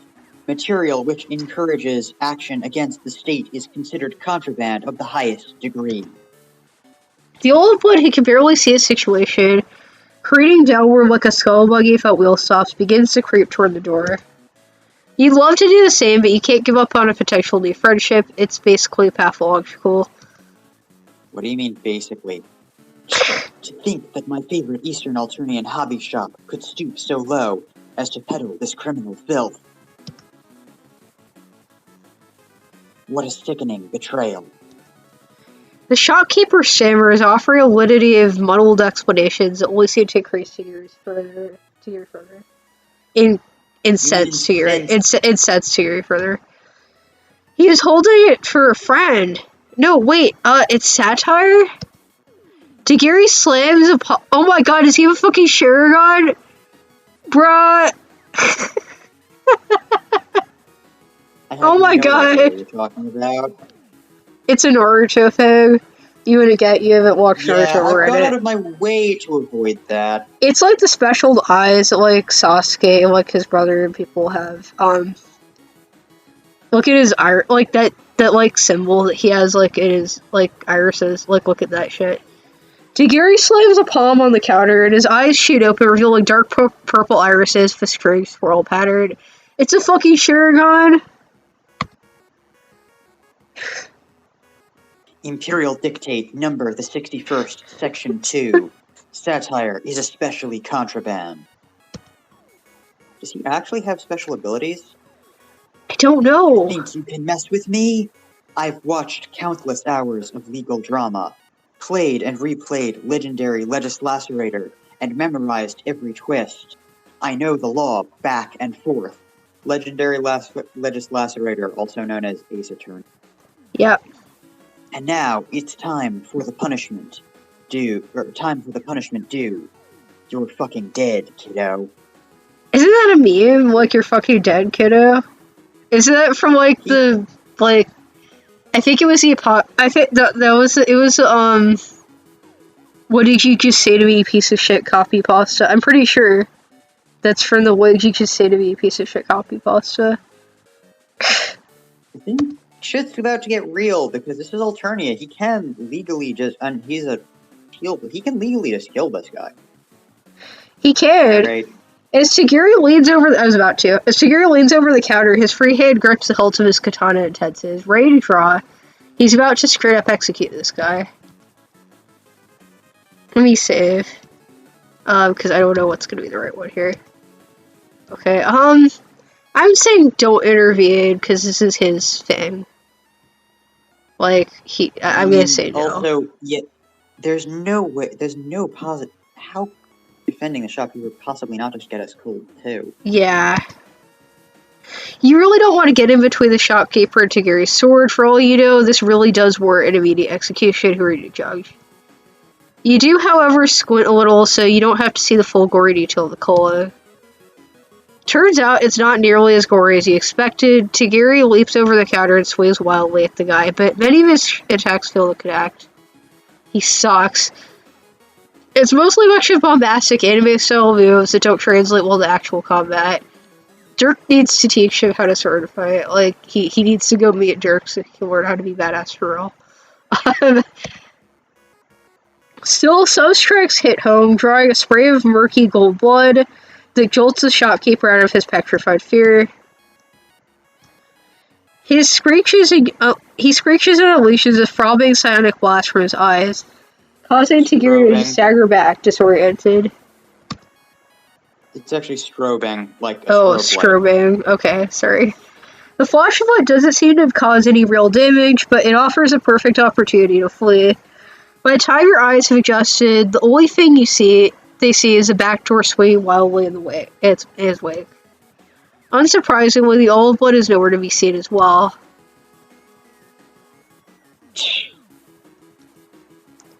Tegiri glances down at his katana, stained with the blood of the shopkeeper, and slowly sheaths it. His hand is shaking, claws tapping the hilt restlessly. He turns slowly towards you, forcing himself back onto his usual stoic posture.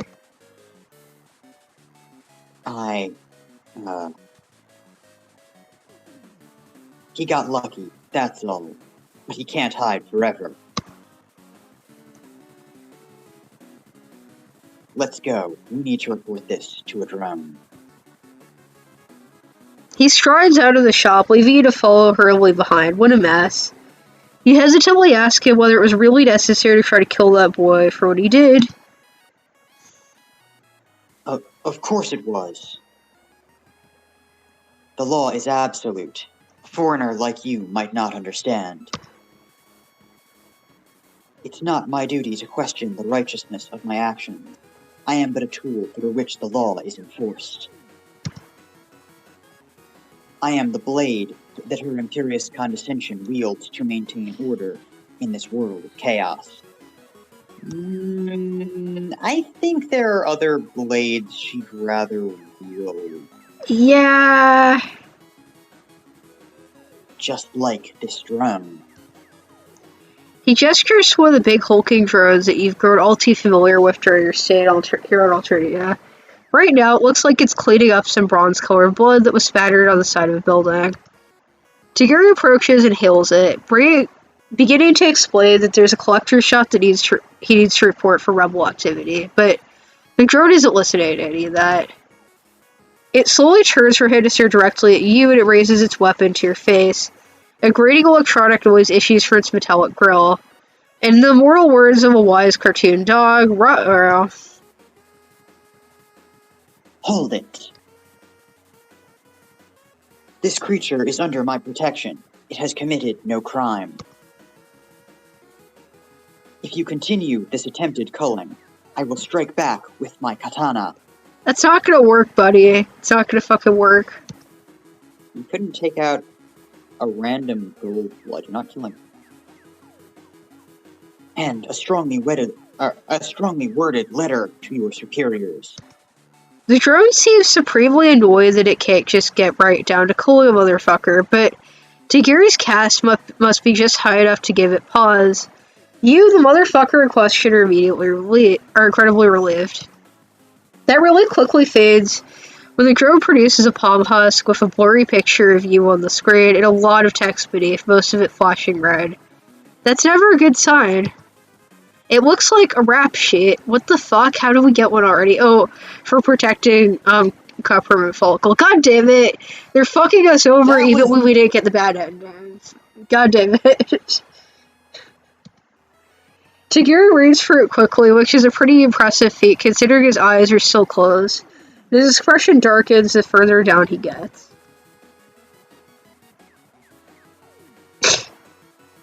Wanted under suspicion of meat product theft. Heist of fine art. Accomplice to the assassination of the Violet Blood. Wait, they know about that? How the fuck do they know about that? I don't know. I legitimately don't know. Oof. You didn't realize he'd racked up such a heavy list of crimes. He's already rounding on you with a fury rating off every inch of his being. It's terrifying. You see this guy argue with a retail clerk, you know what he's capable of. Not very much, actually. All this time, I thought your soul was open to the way of the samurai. Why am I pronouncing Japanese correctly for this asshole? I thought I had met a potential new connoisseur of the animated arts. But no. All of his poses are just great. They kind of are.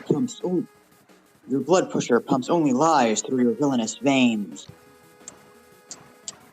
You were just looking for an alibi, a place to bide your time, to hide away from the drones until it was time to indulge once more in your criminal ways. He tried to defend yourself. He didn't do any of those things. He had a perfectly good reason for most of them.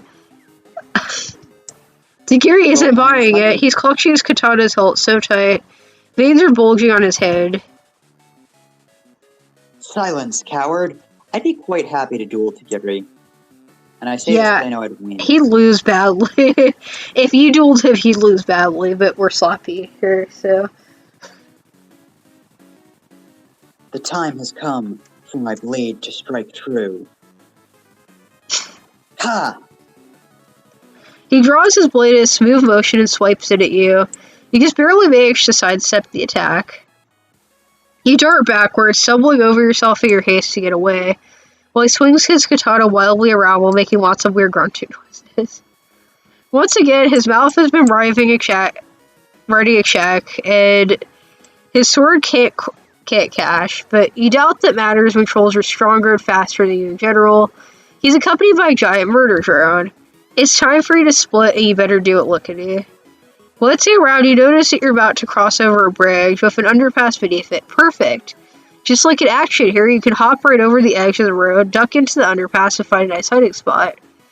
You dash towards the traffic barrier, vault nimbly over it, and oh Jesus, piss is way higher than you thought it was.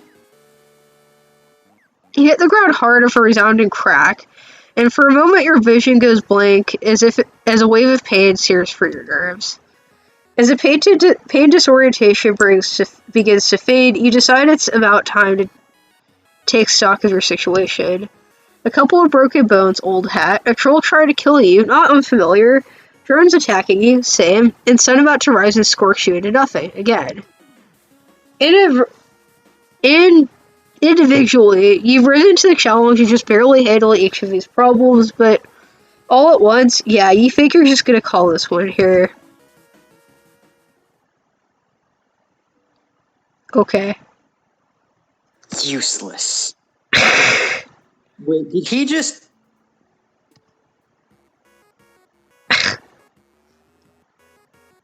Well...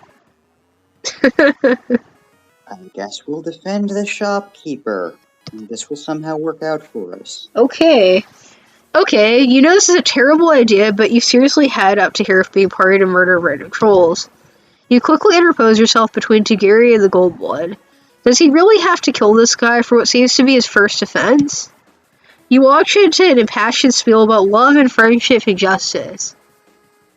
I mean, that's gonna appeal to him because anime. Writing the value of forgiveness and second chances really hard. And for good measure, you throw in a little side note that how Tegiri's favorite shop will close down if he kills this dude. That's true. Silence!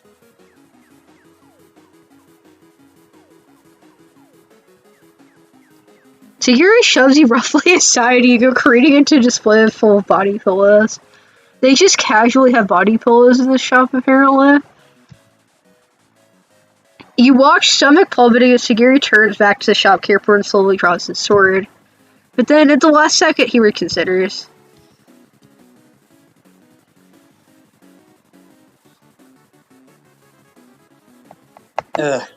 Consider yourself lucky I'm in a good mood. If I catch you selling contraband again, your life will be mine. Doubt. Tegiri strides out of the store holding a fresh copy of a DVD he wanted to exchange. You give the shopkeeper a vaguely apologetic look and rush out of the store behind him. Woo, that was a close one. You thank Tegiri profusely for listening to your double speech about whatever it was you said. Honestly, you already forgot. You were very clearly new to this planet. I felt pity for your naivete. But I should have just killed him. Death is the legally prescribed punishment for such crimes as his. Actually, it's the legally prescribed punishment for most crime. Well, it is Alternia. I should have separated him from his head. Well, you'd need better technique for that. Cleanly cutting off a head is a lot harder than people think it is. I imagine it would be. Yeah, no, movies have made it look really easy, but, like, if you've ever watched any tests on realistic simulators, it's actually very, very difficult to do. Don't you have to cut for, like, bone? Depends where you catch the spinal column. If you actually catch it, like, between vertebrae, but that requires, basically, to get someone's head off, you need a very steady, like, you need either a powerful swing with a quite sharp blade, and a fairly heavy one, too, or you need to have very precise aim and a good bit of luck to get between neck vertebrae. The hardest target to cut through would actually be, and I know this because I know the history of Japanese sword testing, would be cutting across both hips. Because that has to go through both hip bones. But in general, decapitation really does require a certain degree of skill. It's not that easy to do.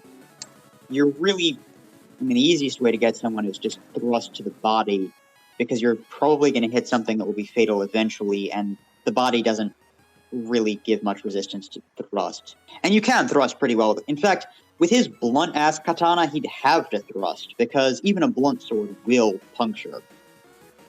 Yeah. But I looked into your pleading eyes, and I saw. Tegiri goes quiet. You describe the silence as being particularly brooding. There's a lot of silences like that on this planet, then finally he speaks. This isn't my first time. It was just over a sweep ago. I believe I was patrolling the Hive Batch in search of evildoers when I caught the unmistakable scent of smoke in the air. Upon pursuing the lead, I saw a hive, partially collapsed, partially on fire. My instincts flared, and I rushed in to help the innocent soul who was trapped there. Yeah, he saved Pulipa. Like, this is already talked about. He rescued Pulipa from, like, the fire. But as I was helping the girl bandage her wounds, it occurred to me that I had made a grievous error in judgment. Trolls below a certain age without a lucis or a proper hive are considered unviable and slated to be culled. By rights, I should have put her out of her misery the moment I realized my mistake. And yet, I looked into her deep gray eyes, dulled from the pain of loss and I sheathed my blade. In fact, even though she is hiveless and lucisless, I remain in contact with her to this day. See, like, Tegiri is, like, over the top and dramatic and, like, a sword weeboo, but he's actually not a bad guy. And he legitimately is willing to, like, go in and, like, save people and, like, help his friends. Like, I kind of respect him for that. Like, he's not actually that bad. Knowing deep down that one day I must cull her, the law demands it. I wouldn't try, buddy. I don't think that match would end well for you. No.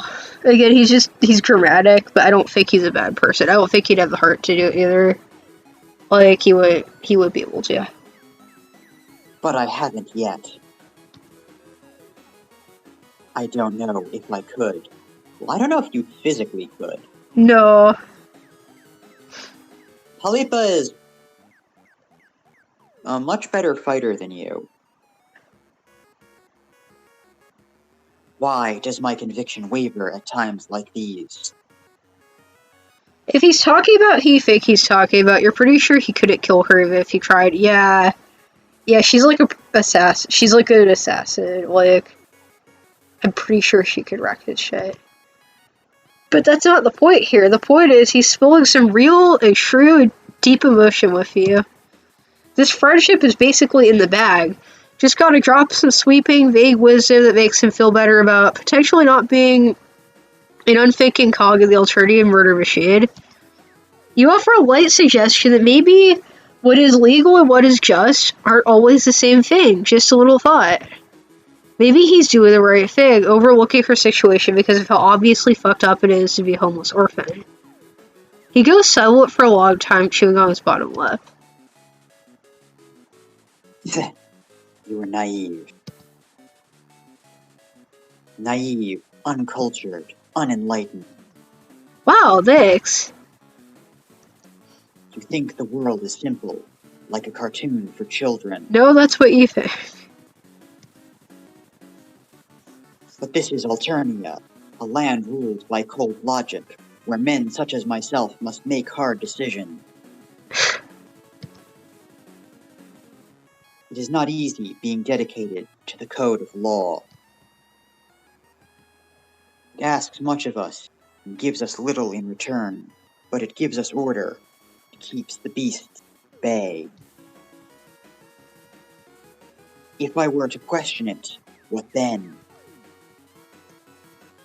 Would I begin to wonder if it is unjust for a blue blood to command his servants, for imperial drones to cull the infirm, for us to obey the ever-changing whims of the Alternian royalty? It takes a lot of effort to suppress your, well, yeah, but for the sake of this begrudging friendship, you allowed to continue his monologue. Burgeoning, not begrudging. Okay.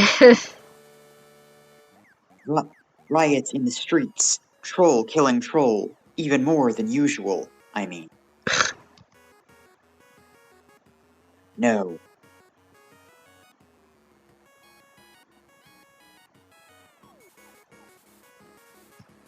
I cannot waver.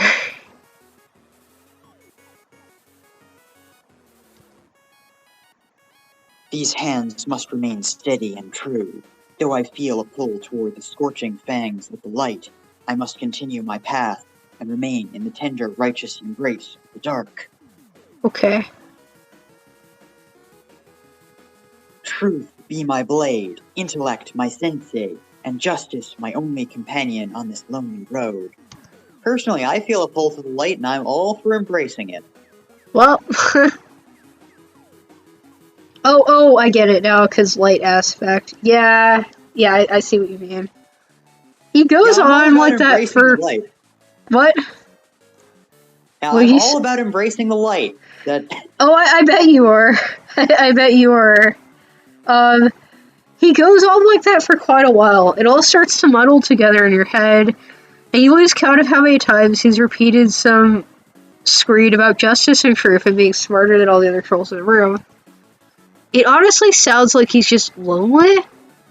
a whole lot of loneliness, the poor management thereof. Some people throw themselves into their nerdy anime hobby, and others become obsessed with making friends no matter the cost of their mental or physical well-being. Maybe he just needs a couple of good pals to remind him what it's like to have a heart. But if you try to tell him that, he'll probably just respond with another long-winded monologue, likely stolen from an anime he watched recently. Maybe you should just let him vent. You have my thanks for lending your ear. Oh, a compliment brings you out of your reverie. Nothing interrupts the old introspection machine like the opportunity to chug on the succulent ambrosia that is any kind of praise or gratitude. It's no big deal, you tell him. You're a great listener. That's what friends are for. Has he considered having more friends, like you, for example? He opens his mouth like he's about to reiterate the whole lone swordsman thing, so you hastily try to change the topic. What's with his eyes? Most trolls you've seen had gray irises, and those who didn't followed the typical biological trend of displaying their blood color. Tegiri pauses, his grip tensing on the sword, as his fangs dig into his lip. Oh, geez. This must be the most closely guarded secret. Have you earned enough trust to hear it? They're contacted for cosplay. Oh, fair enough.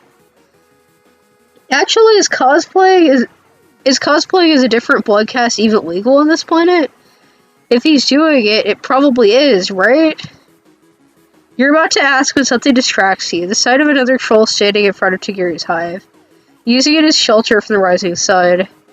They're pacing back and forth with precise movements, glancing at one of the windows almost like they're plotting to break in. When they hear footsteps approaching, they perk and whirl their head around. Wait a second, you recognize him. It's gonna be Pulpa, isn't it? It's gonna be Pulpa. It is... Halipa, there's no Pulpa. O. Okay. Pulpa spots you before Tegiri spots her. Her expression is hard and stoic, eyes glancing between the two of you as she assesses the situation. And then, like she's throwing off a disguise, her face softens as she smiles.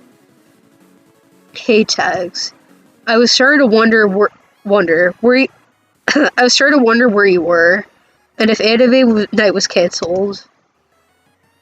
Ulysses is staring at me from the window. I think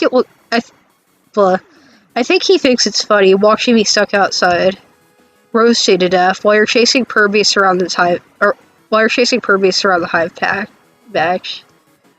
Blah. Heh. Classic Tadashi. Why were you late? Just busier than expected with some work.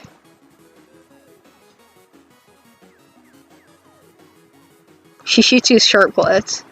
Assembling some new mecha models? She lied. He doesn't know. He doesn't know. You know how it is. Yeah, of course. It's all too easy to get wrapped up in one's hobby. I like, by the way, how she is, like, completely ripped without being overly huge. That is actually a physique that I very much go for. Yeah, that's pretty cool. Anyway, I didn't realize we'd have a third for once. Not to mention somebody I know. Nani? Why am I pronouncing... I habitually pronounce Japanese correctly, and I know Tegiri probably shouldn't.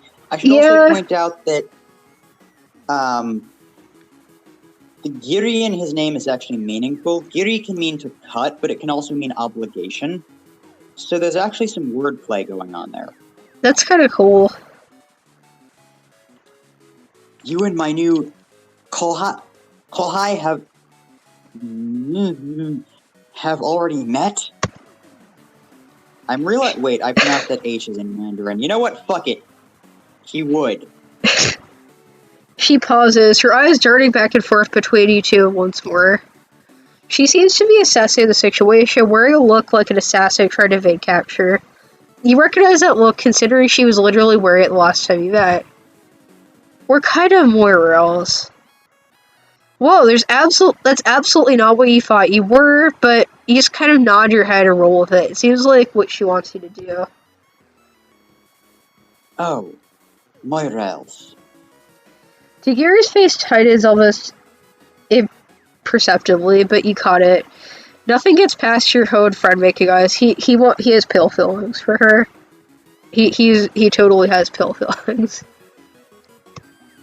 Well, actually, a lot of things get past it, but not this particular thing.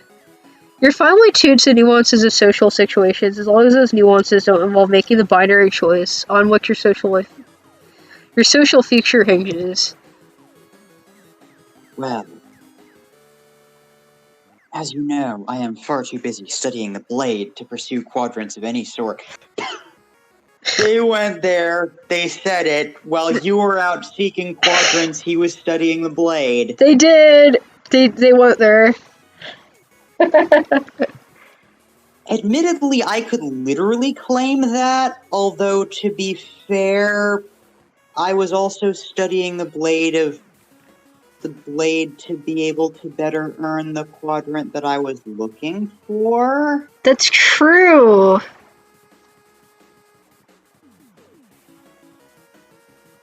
A foolish waste of time. Were it not for the laws of this land, I would swear them off entirely. Oh my god, they pulled that meme too. That's also a meme. Are you sure it isn't that you just can't get a date? You don't have to play mysterious loader, you know? There's other clubs you could join instead of insisting on running your own. He huffs, looking away. You hear his Lucius barking from behind the window in a tone that sounds like laughter. Fools mock that which they cannot understand. And to think I was going to congratulate you on finding love. Once you finish your spiel about romance being dumb, Plopa gives him a light, friendly laugh, which he responds with a smile. You can tell the exchange is friendly, not only because he's smiling, but because he's still standing. That's true.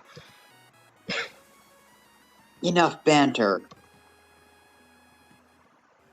The harsh glare of the sun begins to crest, and we have Eastern Alternian animation to indulge in. I'll allow you both to spend the day at my hive, needed for space. Oh shit, a slumber party? And with more than one participant, even? That's gotta be worth extra friend points. You are so in. Shelter from the boiling death orb in the sky barely even registers to you as an added bonus. Plopa smiles at the three of you under Tegiri's hive. As you enter... Smiles at the three of you enter Tegiri's hive. I don't know why I botched that. I shouldn't have. Tegiri covers up all of his windows to block out the sun. Well, that said something. I don't know what that was, but, Yeah, it was in Kana. I really should have learned all the Kana at this point. I've been told that you want to learn all of your Kana as quickly as possible, and it helps to say the sound they make as you write them. yeah. I wonder who it was who told me that. Tegiri covers up all of his windows to block out the sun and then starts up the new copy of his DVD, which thankfully seems to meet his standards this time. You settle in on the couch, basking in the warm glow of friendship, and prepare to lose yourself to hours of the beautiful, wonderful animes. Oh, he has a Ravine soda, too. He has one of those sodas. Alright, well, that was Friendsim, you guys. I hope you enjoyed our video. Please tune in again. I think we're probably going to do another one on Monday, so yeah. This is Team Demon Kitty out. Oh, before I go, also check out our coffee, because, like, again, could use more support on our coffee, so yeah. But, anyway, bye.